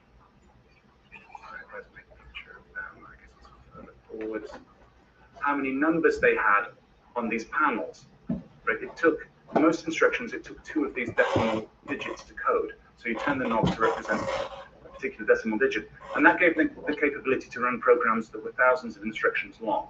And that in turn gave them, this is an extremely complicated flow diagram, right? I mean, if you come across flowcharts, it's in this kind of debased 1960s version that they just have in introductory program books. And, you know, if you actually use one, you just reverse engineer it from the... All right, let's come back and see where the camera ended up. So we're learning about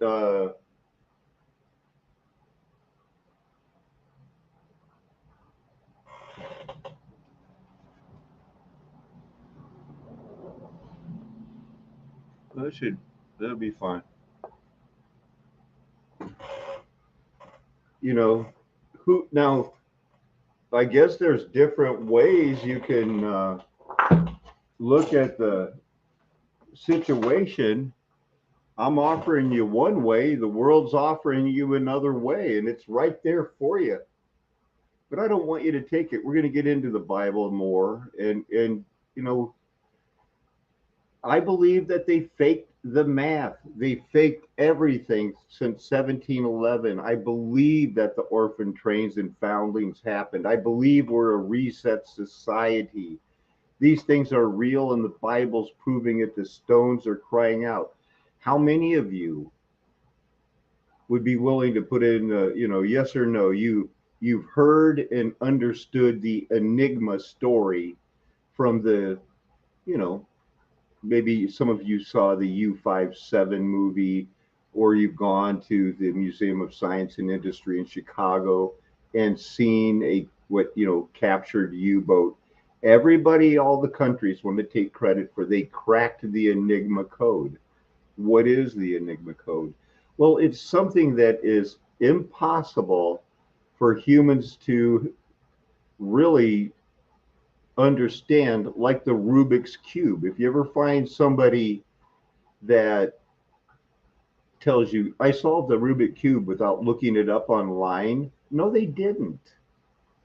No, they didn't. The odds are so against that. You saw earlier, if you were here, the 52 factorial on how once numbers and chances get out there, you can't have miracle after miracle after miracle and then say that's how the country was founded and we believe it because we're number one with a bullet. Just since World War II, they've been exposed, but they have the computers.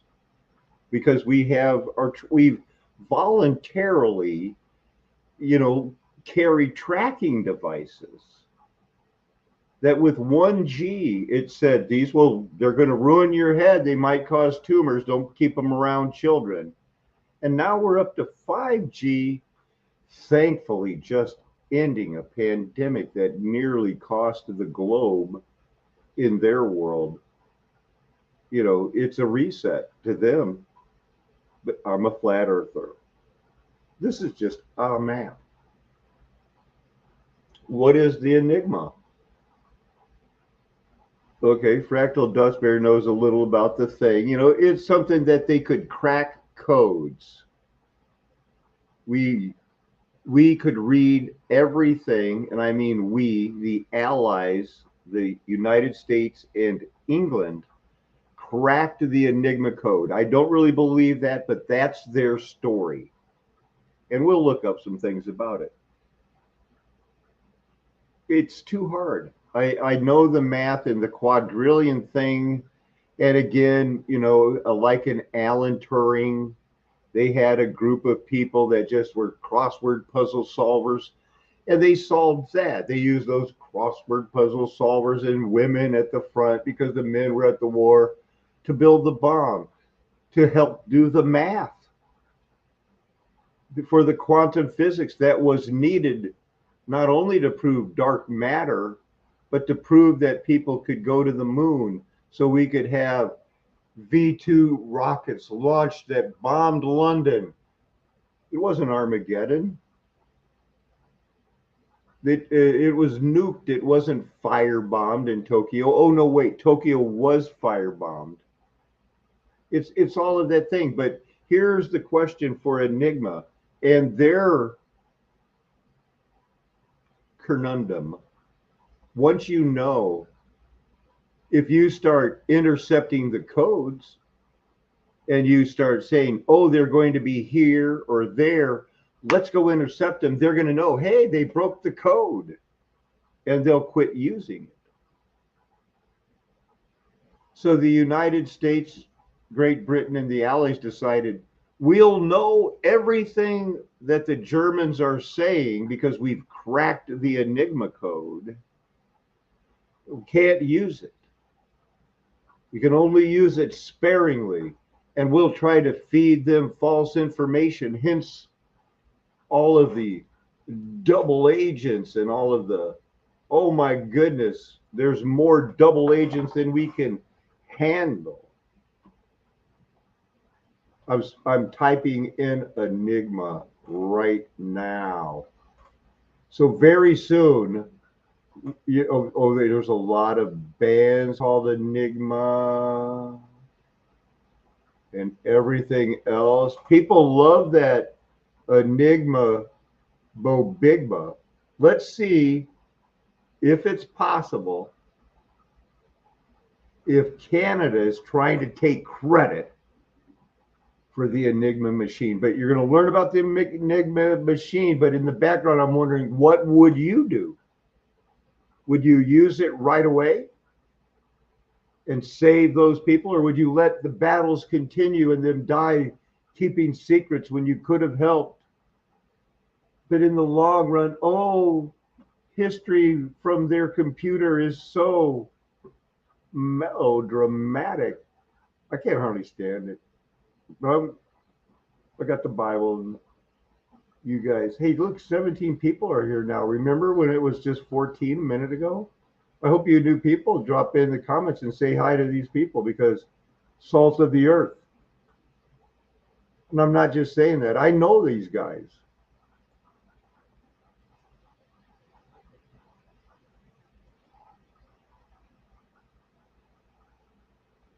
This is an Enigma machine.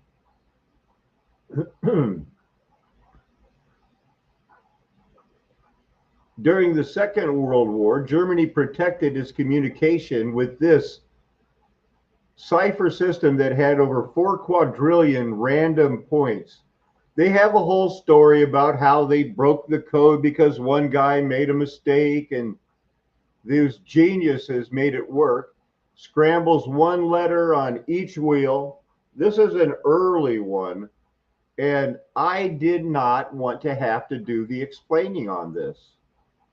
All I wanted was somebody to explain the enigma. Here's an enigma of antiquity from the Lost History Channel. That sounds cool.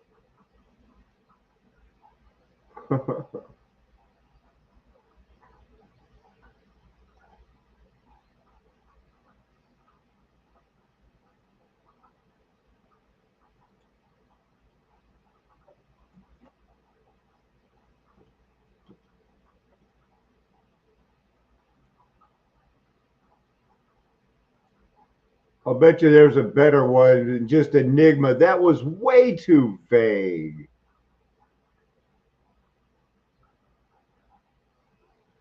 From Wikipedia.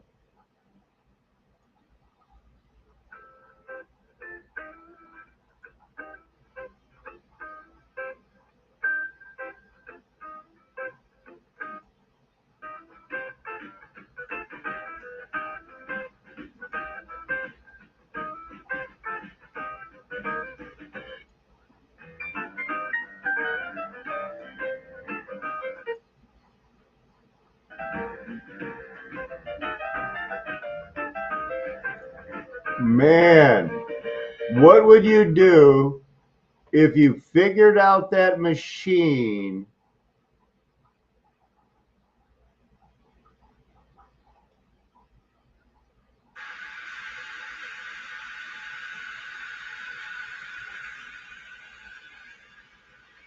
This is the rebuild of the 1944 Colossus Mark II computer. It was used to find the 12 wheel settings on a German Lorenz cipher machine. This was used to decode basically a message that had been intercepted that the Germans were sending. The message, when it was received, it was punched onto a tape, which lots of holes in the tape that represent the message.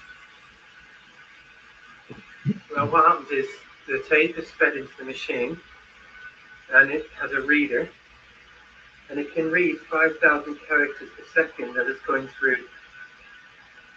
And it has 2,500 valves, 2,500 of these that are used to try different wheel combinations to try to make, to have a score that would appear then on a panel of lamps, which would then indicate whether the code had been cracked or not. Now, to try and get an impression of the speed this is working at, this tape here is spinning at 30 miles an hour. And there's the character reader just over there that's reading each element of this tape is being read 5,000 characters per second. So each second is reading 5,000 of these. Now, because the code was so complex, it took about 8 hours for this computer reading 5,000 characters a second to decipher the code. A lot of heat, very warm.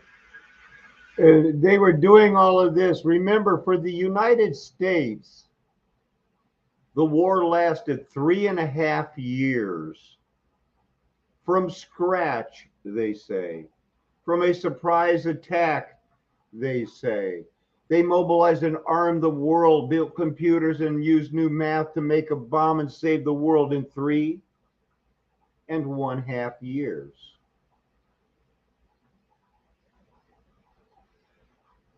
You believe what you want to believe. You might as well believe the globe and vote straight party ticket for either thing. They're two heads on the same snake. It turns out that it's been exactly like my book all along, the one I wrote in 2008, that people were being, had somehow been reintroduced from caves and underground cities to repopulate the world, and they were being fed information. And it wasn't until 6 years later I even understood that 9/11 was a hoax. It wasn't until September 11, 2012 that I knew that 9/11 was a hoax and that it looked like it was going the way that my book. And then the Lord hadn't, I still had to wait 5 more years for my second vision to even start with the star forts and the stones and eyeball earth and everything. Hallelujah. Thank you, Edna. Glad to have you back. You know, even the Wi-Fi, it seemed sketchy to Tommy and me the other morning. So something's been going on, but welcome. I really hope you go back and look at this. I showed a lot of stones and things like that.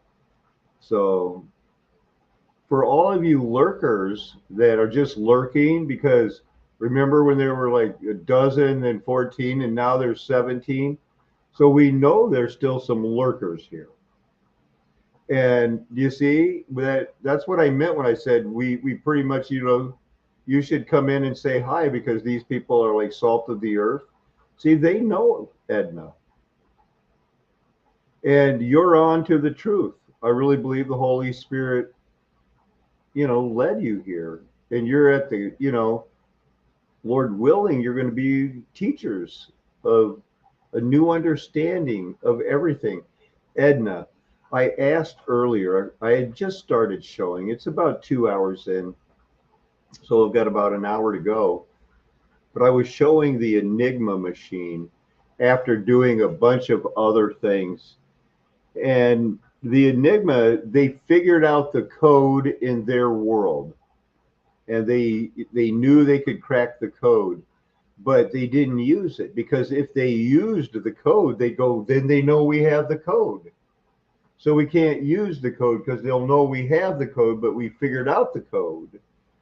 And then I made a big deal about in 3.5 years, they figured out how to make an atomic weapon. They figured out quantum physics, and it's 3 years before that. The list goes on because we were talking about the first computers that they used, and we showed Colossus, ENIAC, and the Enigma machine. And I was trying to, oh, thank you, Trinity 88. I guess I shouldn't be too, you can't be too trusting,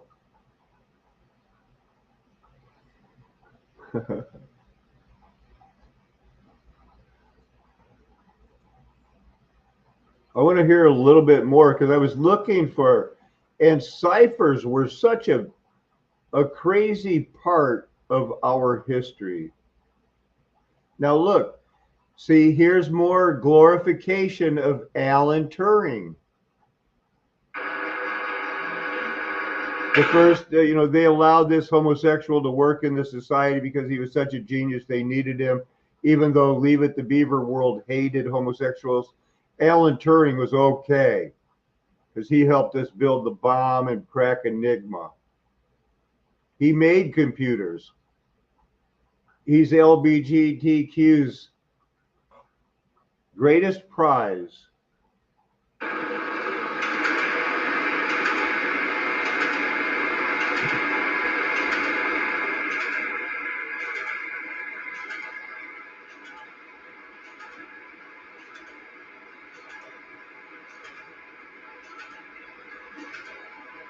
So with everything else they had going, they built this machine to crack the code. The Enigma that was built for secret messages. Because they're so the government, boy, when they had to, they would have, this government that we're supposed to believe would have never lost a war to Afghanistan. Not in a quadrillion years, or even a Googleplex times 5.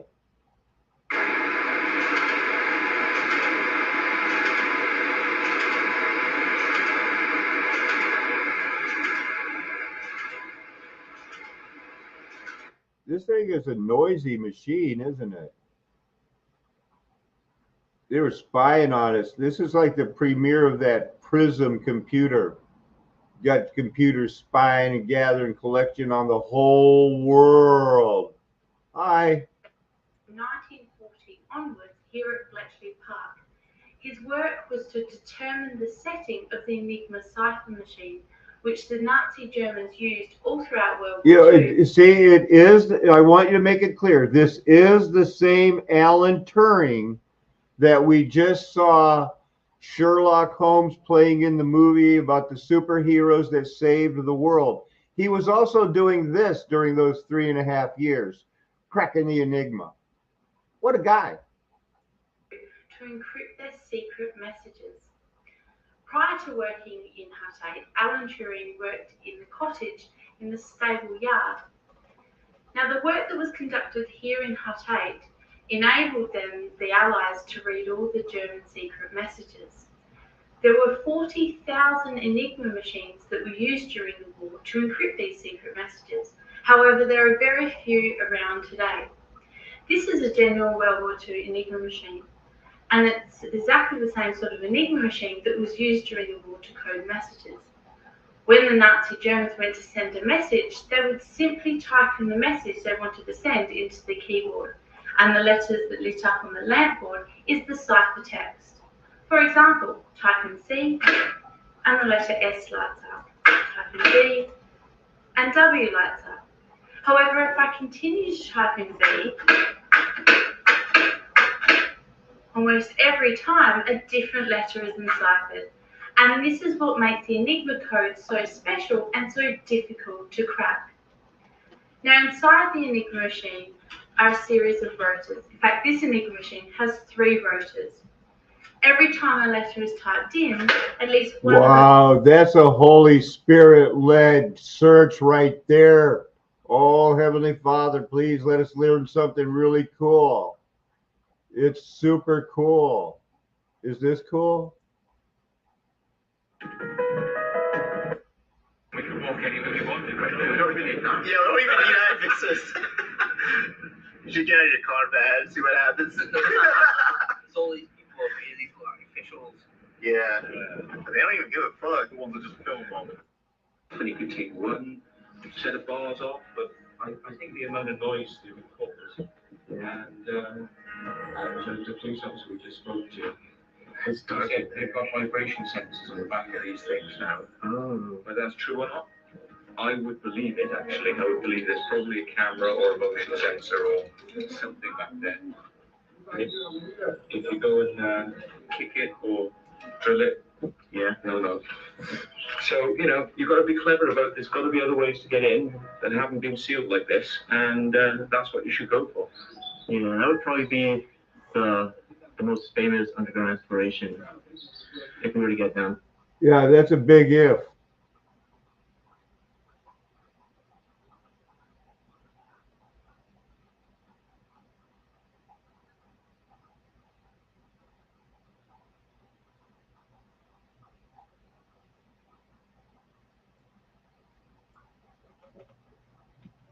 That wasn't that great of a search.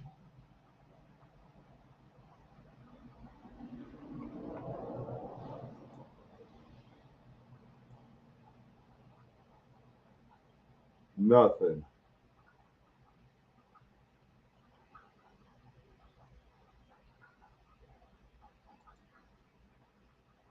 Before we close out tonight, I don't know if you had time to put together some of that drone footage from the X-Point / abandoned military town in the middle of nowhere, southwest. And I just took the drone straight out of the road and was trying to capture some shots of everyone hanging out in the bunker. Hey, that guy right there is from Chicago. I wish I would have got that guy's contact information. He was so cool. It was neat to meet. I've got it. I'll send it to you. Okay, it was neat to meet people from around the world there. Literally, people from Japan, from Sweden, from New York City, from Chicago, from New Mexico. There was actually some people there from Mars. Shapeshifters. So I haven't edited this footage yet, so you can see me swinging the camera around, but you can get a sense. I mean, it was impossible to know what this site was until we got into the air. And then suddenly, you really get a sense of the expanse. Look at that. 575 bunkers out there. This is going to be a huge community of people. It's going to be a city. It's a new city. Isn't it neat to be a part of it? Like at the, you know, people are buying these now. They're for sale. Beginning and kind of help. We get to pick out which bunker we want. Yeah, no, I'm so happy that we were there at the beginning of this thing, and I'm really looking forward to the next few years. Yeah, I'm going to pick my bunker, and I'm going to set up my writing desk in there. I'm going to be flying the drone over these bunkers all the time, and I'm writing my book right there within the community. So here's another bit of footage. This is from the evening, so we've got some lower light footage here. But I tried to get a little bit lower. You can see how the drone has a gimbal on it, so it's got 3 gyroscopes that are alternate, are spinning in alternate directions. Opportunity, at least, you know, one night while I was out there, because it was cloudy the rest of the nights, but it was great because it was perfect timing, and it was neat to see it in that area because you can also see the moons go with it. And yeah, so I'm glad you had a chance to see that. Yeah, no, it was a beautiful night. Great people out there too. I felt really privileged to be a part of that. I'm looking forward to spending more time out there.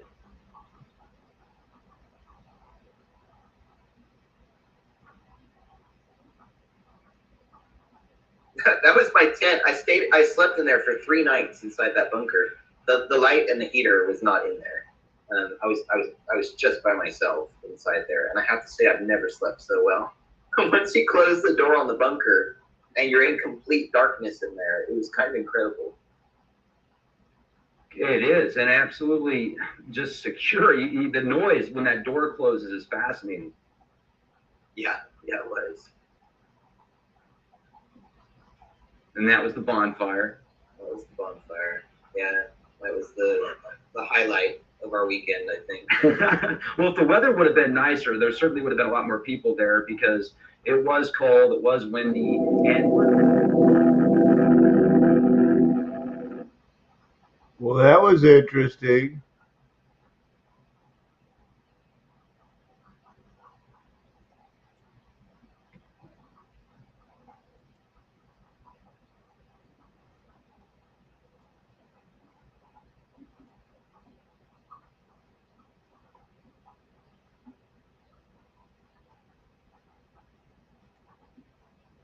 Approaching a terminus platform is one of the most important parts of a train driver's duties. This is because usually at the end of the line there is a wall. Broadgate Platform 9 had a sand drag, heaped up to about 2 feet above the rail level. Beyond this was a defunct hydraulic buffer stop, then a brick wall. Entry to platforms 9 and 10 were accessible from crossover, which was protected by signal. That's what happens when you just find a railroad and you don't know how to use it. Number Delta 9-10. And at the end of each platform was a fixed red light which denoted the limit of movement authority for trains in the station.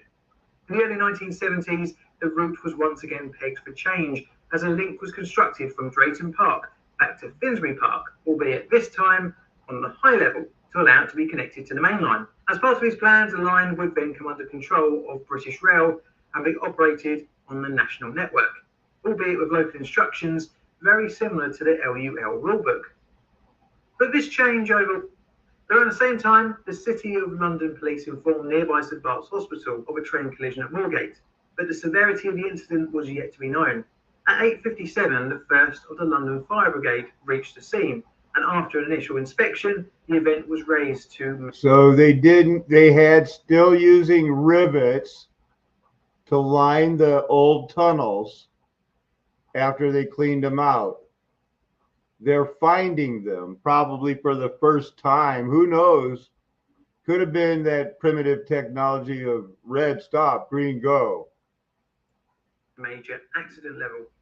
A doctor who had gone to the scene from nearby offices, seeing the carnage, requested all the morphine from a nearby Boots pharmacy. and by 9 a.m., all from the third, much less damaged carriage evacuated. By 9:30 a.m., many of the surrounding roads had been closed off to allow space for the constant stream of ambulances taking casualties to hospitals. Firemen cut holes in parts of the train structure, including the floors and ceilings, through which it was possible to crawl about the wreckage to retrieve casualties. By now, a triage and makeshift operating theatre was set up on the platform, tackling the severity of some of the injuries. Due to being underground, radios were ineffective, meaning runners had to be used to request assistance and extra medical supplies. And again, due to the location, everything from plasters to machinery had to be moved by hand down to platform. Nice Fergie and Cap style police fireman hats. Those things never go out of style, do they? 9. By 12 noon, only 5 live casualties were still stuck in the train, and by 3:15, only 2 were left, who were trapped together in the first carriage. Because services had ceased, the air in the station began to stagnate as no trains were pushing in fresh air. This also had a horrible side effect of drastically increasing the temperature on the platform. The final 2 were removed at 8:55 p.m. and 10 p.m. respectively, with the first needing to have her foot amputated. To clear the wreckage. Disaster. Another one in 87.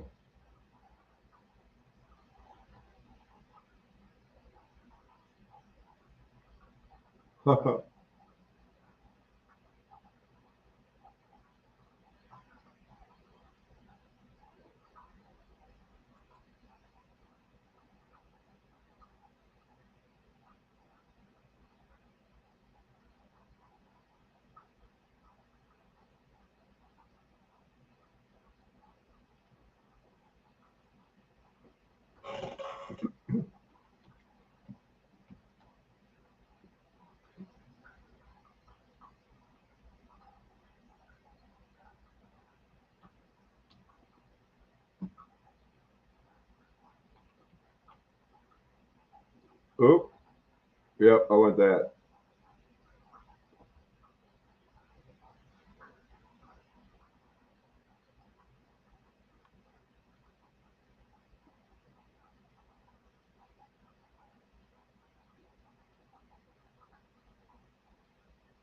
Oh, man.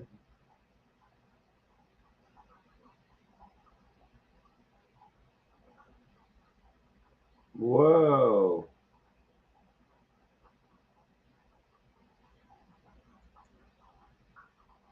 Have you ever imagined a life with... Oops.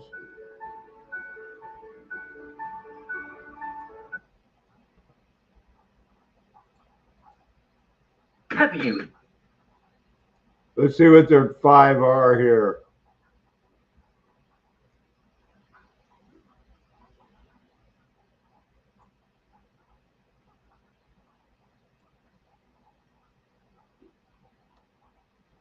Okay, that's a dream city. Maybe it's not. Maybe that's what they're doing.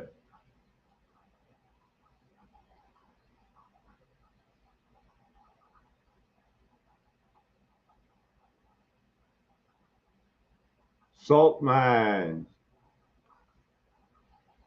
Veins, arteries. Salt is a rock.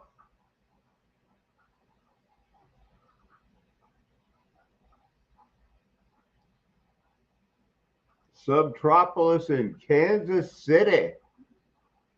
They're going to Kansas City.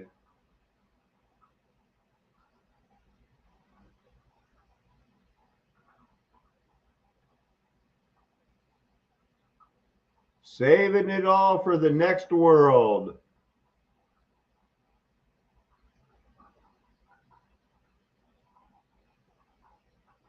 Man, I better get back to computers or you guys are going to forget what's going on or what's coming up. Remember all that computer stuff?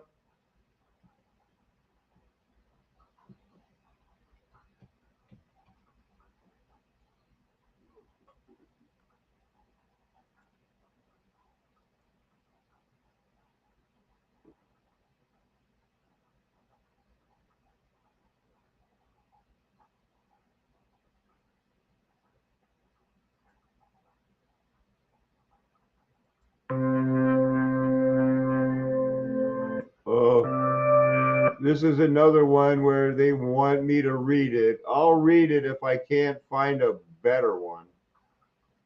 Looks like I've searched this before.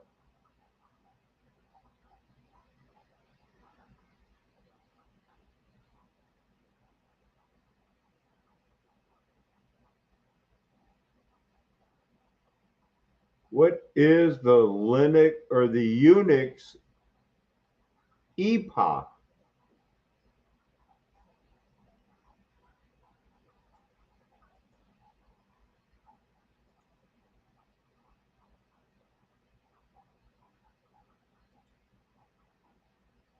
Unix time is second past since the epoch. January 1st, 1970.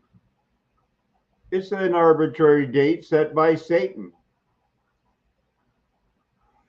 But they programmed every computer in use right now, and there is a Y2K cost a lot of money to fix. This is unfixable. You're talking to a guy who went through Y2K and helped try to fix it, and it was fixable.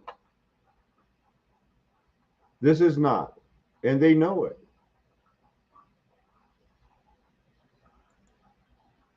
The earliest versions all are tied in, nothing because they all have to communicate with 32-bit integers because, you know, 64 is relatively new and it hasn't expanded, but they'll have to integrate with the computers that are grandfathered in. And it's going to run out in 2038.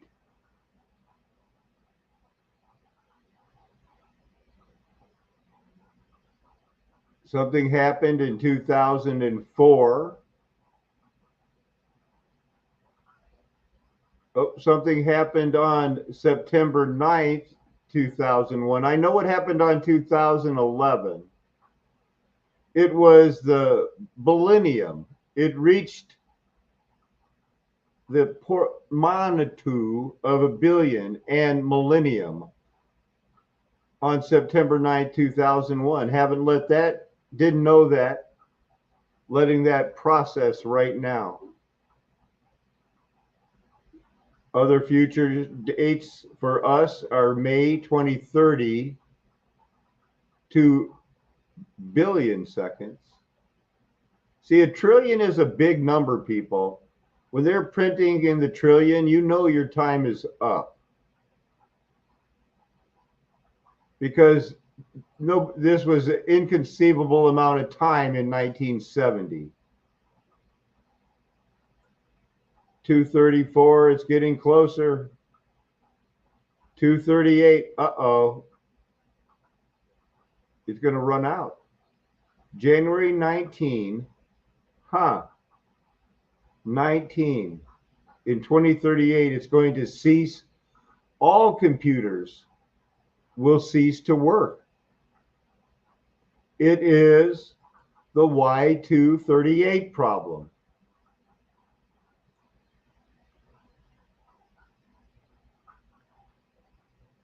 Because I'm not kidding you. I could have, remember, I'm the guy who paid off a house that before the 2000, 10 crisis, I paid off a 30-year mortgage in 17 years. The house went from 115 to at the most 325. I don't know what my wife sold it for. She claims 270, but I don't believe her. Because of, I've been waiting for this. Now, my dad wanted me to be a Rambo, but that was never in the cards. Because I was more of a poet, prophet type. So here we are. So that means in 2038, we have that long to find a way to protect our children who may or may not, depending on the people. But God will have a city that's rescued in Gog and Magog.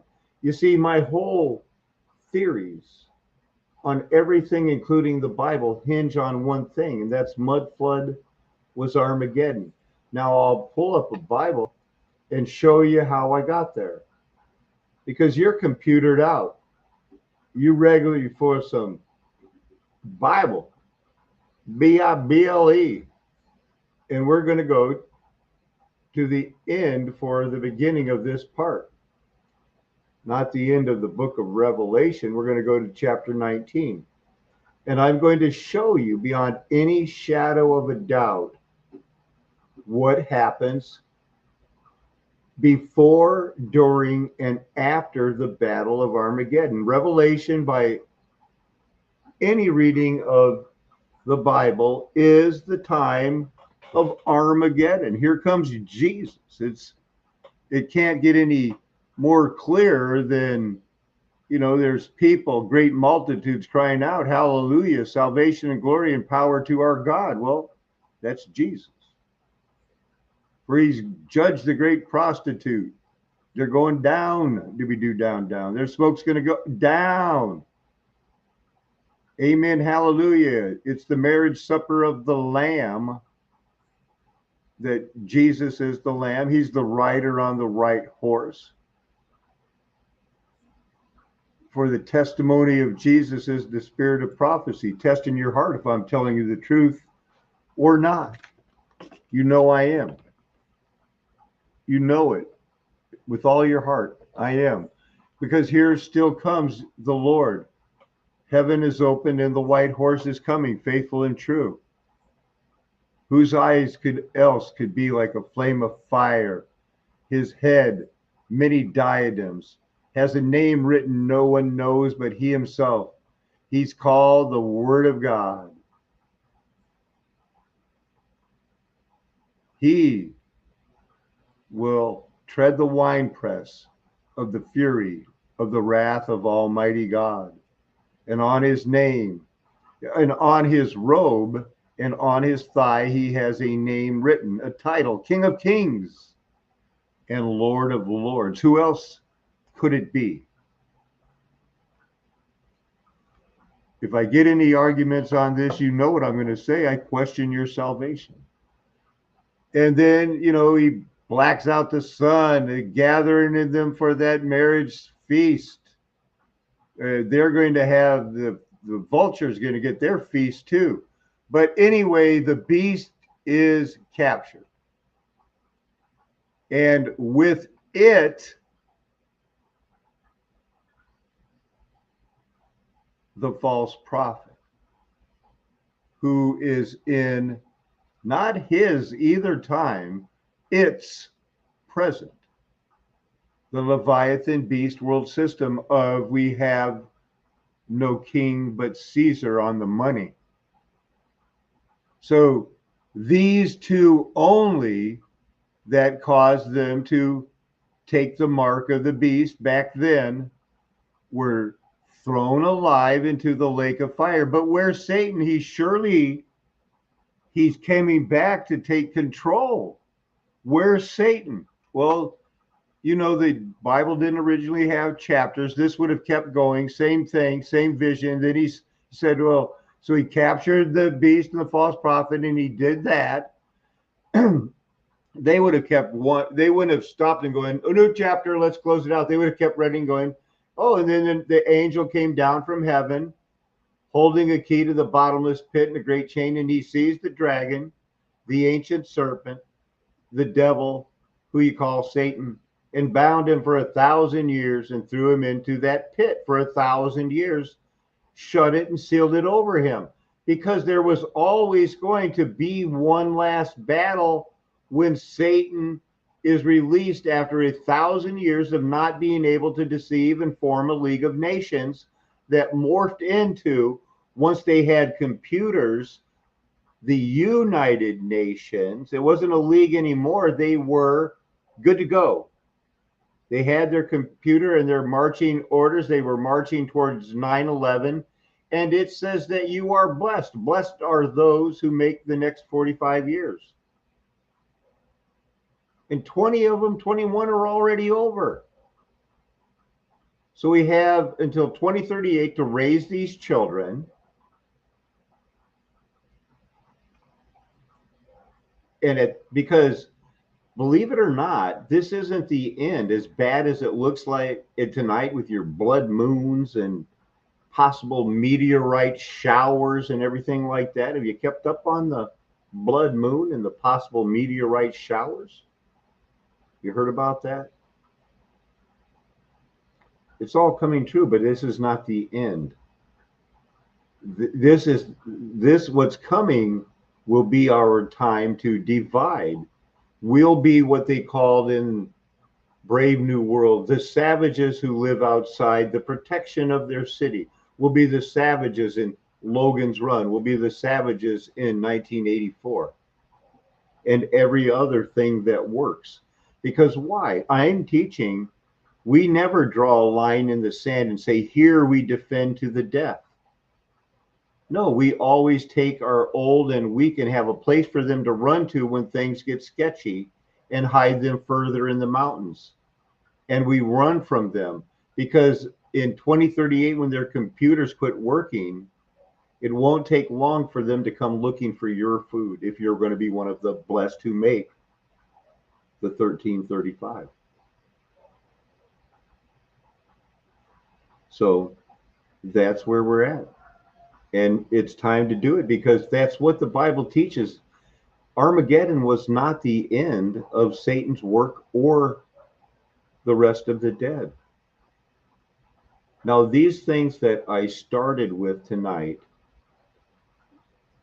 and worked through the stones, the computers, and everything else, laid it out as what, you know, in the vernacular, this is where we're at. And simply because I have developed a systematic theology that answers all these questions does not mean that everything's figured out.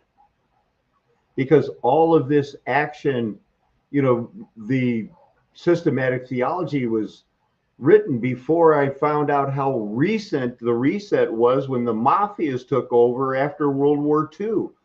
And it just is the last year that it's made sense that what happened. The winners of the war did rewrite their history. And they proved that they finally figured out the computers and knew how to do it. But Satan, he knows, the demons know, they believe in God and tremble, but they're still, there's people that will serve them. And they don't care about us yet, but they will. We have time to prepare. We have time to raise another generation that will never have a microwave go through their head. If you can raise your hand and say, that sounds good to me. That sounds good to me. I want to be your pastor while you do it.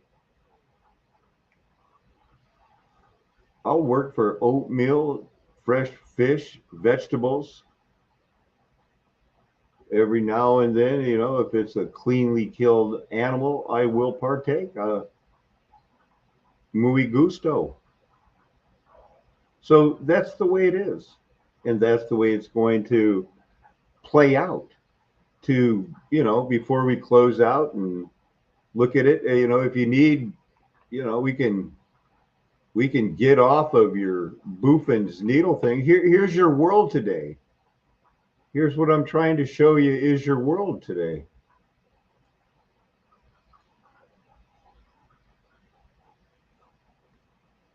Ten people dead in the Buffalo supermarket. You think they're going to, you know, play that up and come after your guns? They've already pumped up that we overthrow it. It's the pro-abortion protest across America. Chief Justice Thomas warns it's the end of the court. It's going to be taken to the streets. There's a total blood moon tonight. A total blood moon. Oh my goodness. And people still care if Melania is getting enough airtime. People still care about, look at this guy. Look at my fake face. Throw some skin on me and I'm Arnold Schwarzenegger all over again. school asked middle schoolers to write warning against homosexuality. Are things tightening up? What is going on? My goodness, what's going on?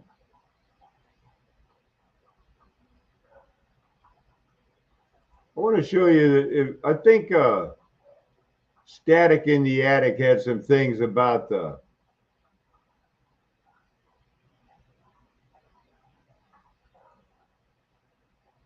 What's up, guys? So check this out. This is really weird.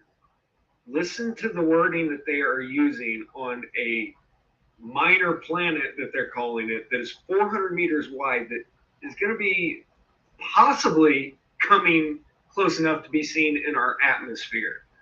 So they say there may be a rare meteor shower, or rather a meteor storm with thousands of shooting stars this weekend. This is Sunday morning. And in this other headline, just listen to the language they're using. There's an opportunity to see some actual fire in the sky. So they say meteor storms are meteor showers on steroids, and thousands of rocky debris fall through the atmosphere, creating cosmic fireworks. They say this 2006 GY2 asteroid is known as a double minor planet and may provide dense stream of debris. And predicting if and when it's going to happen is not exactly precise. They're saying right there that they don't know if this is going to be close enough to hit our atmosphere or not. Then they say the minor planet that is 400 meters wide is in orbit with another one that is 80 meter wide. So they just came out, I don't know if this will hit us or not. I don't think they do either. They would never come out with an article saying that we're going to be struck by anything. But it's saying right here that a 400 meter wide asteroid could come close enough to be burning up in our atmosphere. Now, to put that into perspective, the Tunguska event, they say, was 50 to 80 meters. And this was an airburst that completely leveled forests.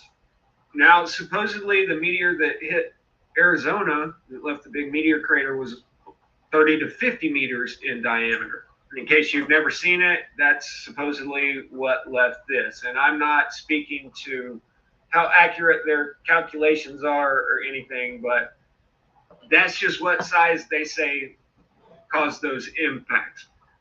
This one, 5 times larger than that. Quote, while the density of the debris field is unknown, the fact that this object is a double minor planet may provide a dense stream of debris. Now, they don't say anywhere in the article, oh, don't worry about that big 400 meter one.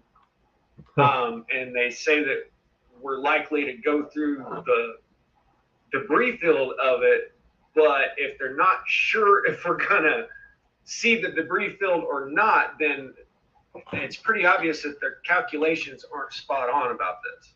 They say the time of closest approach, meaning the debris field will enter the atmosphere or not, because they're not real sure, is 6:20 a.m. Eastern time. That's what, 2:20 a.m. Pacific.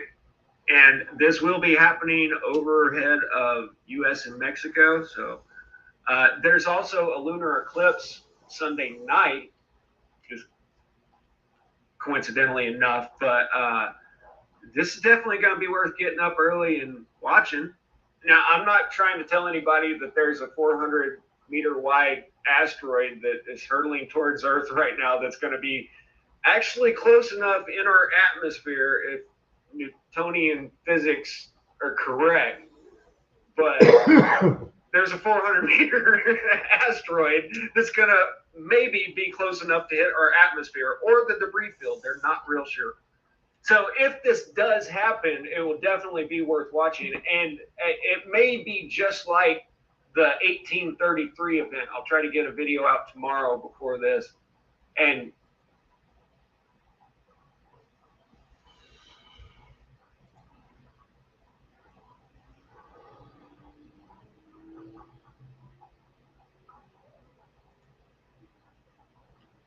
I want to to watch this one again about Milwaukee. I started to watch it one more time. And there's something to it that is just crazy.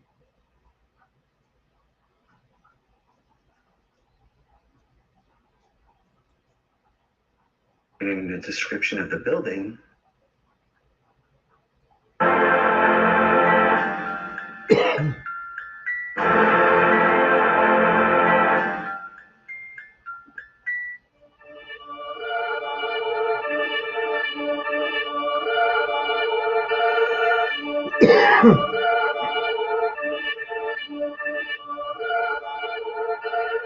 Hello everybody and welcome back for another video. Today we're going to be talking about paganism, old Milwaukee style. Now for me, the contents of this video, it all starts by looking at Milwaukee, because like a lot of cities, especially in North America, it's got a lot of this architecture that just seems out of place. Like we might not have built these things, that they were already there. So while looking into Milwaukee a bit more, this is probably over a year ago, I stumbled across this department store called Chapman's Department Store, supposedly built in 1872. And the title, the article that I read or saw was captioned, "Remember when Chapman's had an eagle on top?" And I just thought that was, at the time, yeah, very, very odd for some, just a random eagle on top of a department store, but didn't think anything much of it. And obviously the other thing I noticed about this department store was the grade, the street level. Looks like it is mud flood affected. But also the window is curious to me, because you sort of see this dynamic a lot. Well, I've seen it a few times where you have an eagle perched up, or a statue of an eagle perched on top of like a monument obelisk that's got this 8 patterned design on it. So I thought that was kind of interesting, but I didn't know what to do with that. I just let this sort of stick in the back of my mind. And then more recently, I started coming across more eagle symbology related to Milwaukee. And there's this supposed World War I memorial in a place called Humboldt Park in Milwaukee. And this particular article was saying the monument that was not designed as a war memorial and was not supposed to be located where it currently stands. That kind of heading definitely catches my attention. So just thought that was interesting. And here's that memorial up close, and it's octagonal. And there's your eagle perched up on that sphere there, orb. And this was just an article talking about it. So interesting, but I continued looking, and then I stumbled across this central library in Milwaukee, and it's got 2 eagles perched up on top of it. And the structure, by the way, allegedly was there was a national competition held again for its design, and these architects got the bid. They had the winning design, but you see that a lot, these competitions for these structures that we don't think we built in the first place. But so this structure has these eagles atop, and it was, we're told, built in 1895, and it's the headquarters for the Milwaukee Public Library System. And here's just a more recent photo, and they're still there, and just an imposing view. And here you go, you can see these guys close up. But there's an old postcard. There's a column out in front of this library, and it actually had an eagle perched up on it. But here's that column today, and the eagle is gone. So I thought that was pretty interesting, and I just wanted to show you a current shot up here. These churches, there's a third church, I think, right here, but look at the spires on this thing. Just that's a beautiful church right there. So that was interesting. So it was interesting. They're below ground. Look at the grade of these churches. That's the front door, but you can tell, you know, there's underground park right here, and both of these obviously have subfloors. Obviously, that's the top of that door. You know it. But look at the spires on this thing. Just that's a beautiful church right there. So that was interesting. So I next stumbled across this building called the Germania building. And there's this empty lot in front of it, this little triangular lot. But when you go looking at older photos, you'll see there was a building called the Triangle Building with an interesting entrance there on the side. But you can see this Germania building behind it. And if you look at the rooftop, you've got these eagles again perched up there on top of the orbs or spheres. Here's some more. And I think I've got another older image taken from the vantage point on top of this triangle building. And no mention of the star and the moon? Up there on top of the orbs or spheres. Here's some more. And I think I've got another older image taken from the vantage point on top of this triangle building. And so here we have a clear view of this Germania building, supposedly built, I think it was 1896. But you can see there are the eagles. So we have these things are starting to build up now. So we've got a memorial, supposedly a department store, allegedly, right? We've got, I think this was like a publishing house. They were publishing. So if you have any prayer requests, please put them in the chat room. We're going to be wrapping up in about 10-15 minutes. And they've got this symbology, these eagles on top, and then we got a library. So very sort of different purpose structures, but they're all flashing these same symbols, right? So it definitely caught my attention. But where things kind of turned a little bit was when I started looking into that Germania building again, and they've taken off those eagles. But when you start reading the description of the building, apparently there was a 10-foot tall, 3-ton bronze statue of Germania on a pediment over the door. So the triangular portion here, that's the pediment. So there was a 10-foot, 3-ton statue of, and at this time I didn't know what Germania was, of Germania. It's Our Lady Liberty. Germania, you start running across articles talking about one of Milwaukee's great unsolved mysteries, how this statue has not been seen since the 1940s and no one really knows or is unsure of what happened to it. And there was one more article just talking about the mystery of the Germania statue. How did a monumental 3-ton bronze statue disappear? And I think, so in I think it was 1919, they took out the statue, apparently because it was associated with German heritage nationalism. They took, because there was World War I anti-German sentiment, obviously related to World War I. So they took the statue down in like 1919. And this was the last time it was seen, and I think it was 1940, in the basement of the Milwaukee Auditorium. But so from this point, I decided I didn't know anything about Germania. So I started looking into, well, what's Germania? It's a personification of the German nation, or the Germans as a whole. And it's got this eagle symbolism, or this personification has this eagle imagery associated with it. Okay, so I thought that was interesting. So, and this is where I didn't know about any of this, and I just kind of wanted to share it with you guys.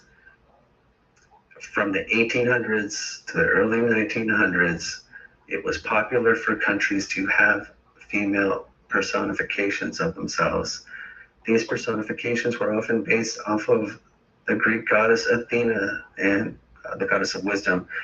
And the most popularly used goddess personifications were Britannia, Germania, Marianne, and Columbia with America. So the story goes that in the 1800s, all these countries decide to have personifications of their countries in the form of a goddess, and they have their various names. So we saw Germania, and she seemed to be associated with the eagle.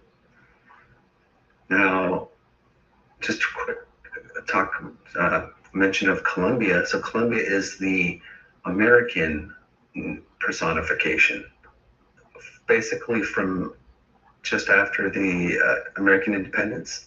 So what is that, 1776? Up until 1920, Columbia was the dominant personification, but then that morphs into Lady Liberty, the Statue of Liberty. So after World War I, so in the 20s and on, this Lady Liberty took the place of Columbia, but Lady Liberty was seen as an aspect of Columbia. Okay, so the reason why I'm bringing this up, supposedly this is another one of these personifications, Columbia, which is supposed to be different from Germania. Now, there was this women's suffrage parade in 1913, and so you had over 5,000 women, apparently some on horseback, marching through the streets of the nation's capital. And it was all to get the right to vote. And for some reason, some of them are dressed as, when you read into it and look into it, they're dressed up as Columbia, this personification. And again, you see this eagle on the sphere, on the orb, and it's interesting. And there's even some of these women, they're dressed up, they're on horses, and there's this interesting symbology with the 5-pointed star as well. Now, so again, there's a lot of the overlap between. It was a dude, man. These personifications, and when you sort of look at Columbia's sort of personification and some of her attributes, we see these morphed right into the fictional character Wonder Woman. You've got the eagle, you've got this 5-pointed star, and you have this white horse. This is Wonder Woman issue #1. I think it was in the summer of 1942. So just blatant symbolism, but again, the eagle, right? So it's not just Germania that is associated with the eagle. It's also this Columbia. And when you look at the Columbian Exposition, I always thought this statue was of a man, actually, but was referred to as the Statue of the Republic. It turns out it is the statue is a woman. And it was destroyed by fire. And I just remember laughing about that, because even when something is surrounded by water, it still can't survive the fire. But again, you have this eagle symbology, right? And so it's not just Germania with all this eagle symbology. And this statue is also referred to as a Big Mary. And after it burned down, they created a replica of it, and it's in Jackson Park, which is also in Chicago, not far away from the original World Fair, but it's nicknamed the Golden Lady. And I should mention that this statue here, I think it was like over 60 feet tall, just massive. And this one is, I think, 1/3 that size, so about 20 feet, but referred to as a lady, right? Golden Lady. So just the point I'm trying to make here, again, Columbia is associated with the eagle. Germania is associated with the eagle, right? And then, as mentioned a little bit earlier, this Columbia personification sort of transforms into Lady Liberty, and instead of holding an eagle, she's carrying a torch, and you have Columbia pictures, right?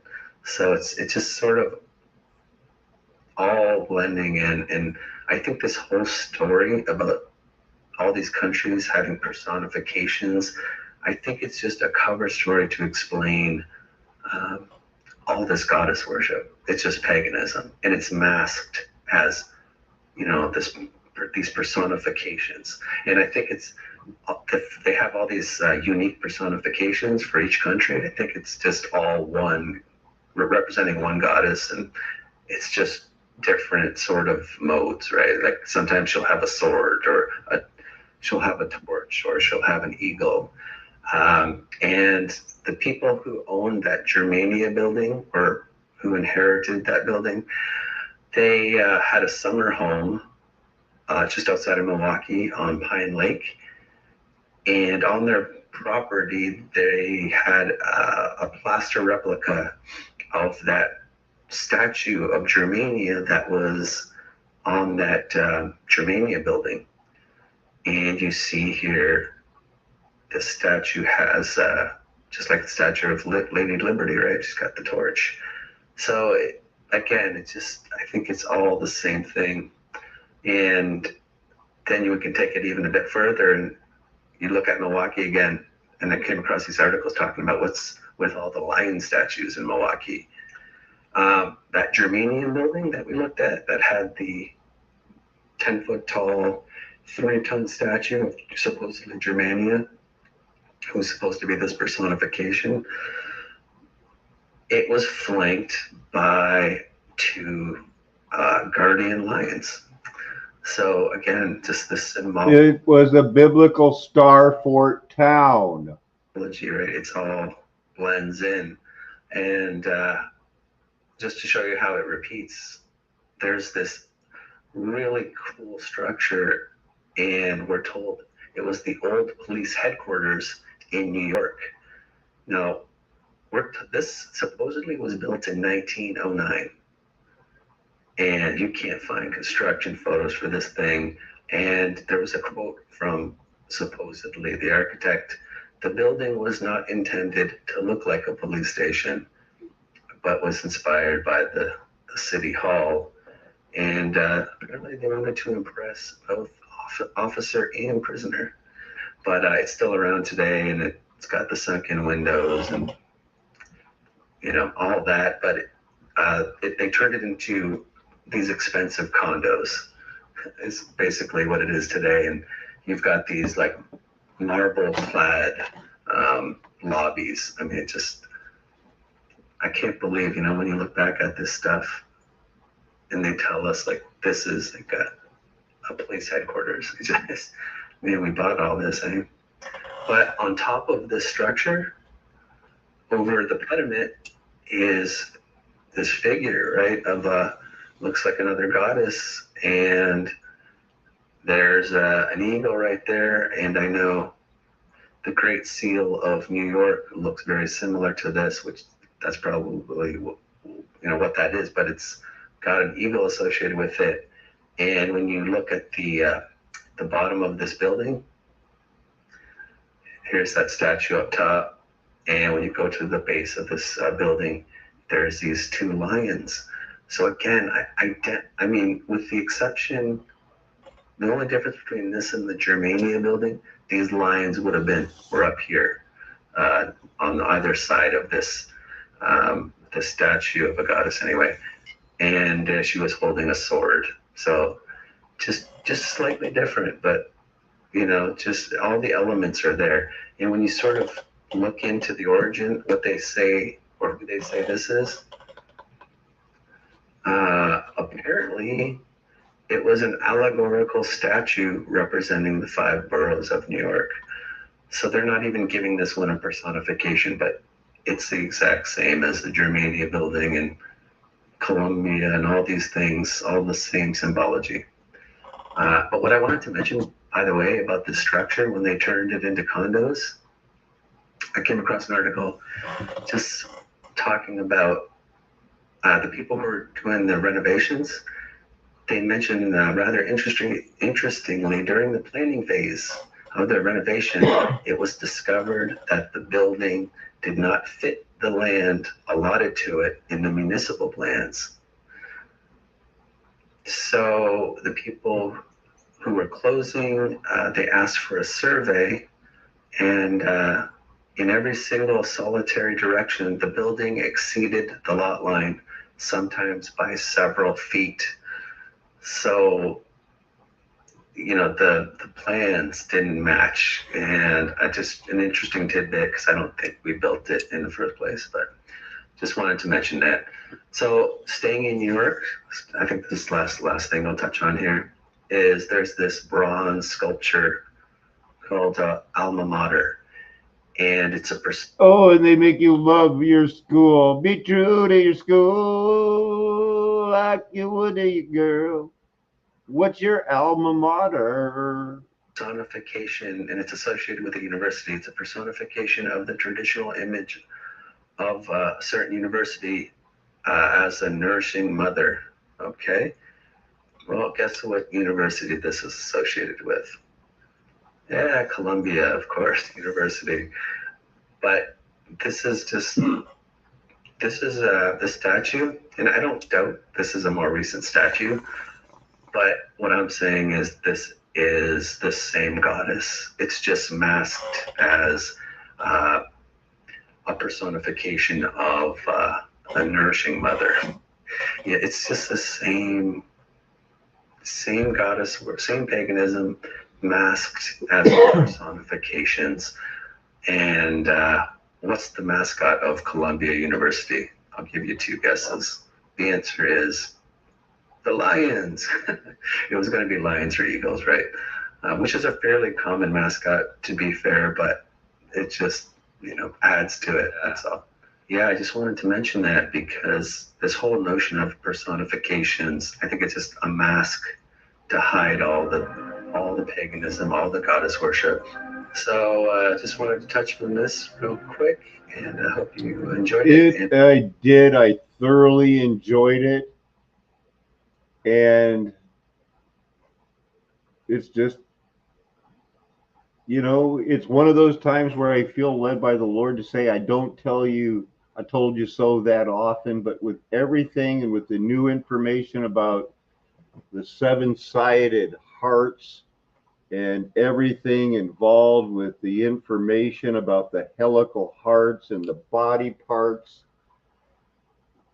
vortexes, and the end of, you know, minor planets showing up in our neighborhood. It's just too much. I really do. This is the one video I do hope you share, and I think you'll be blessed for doing it.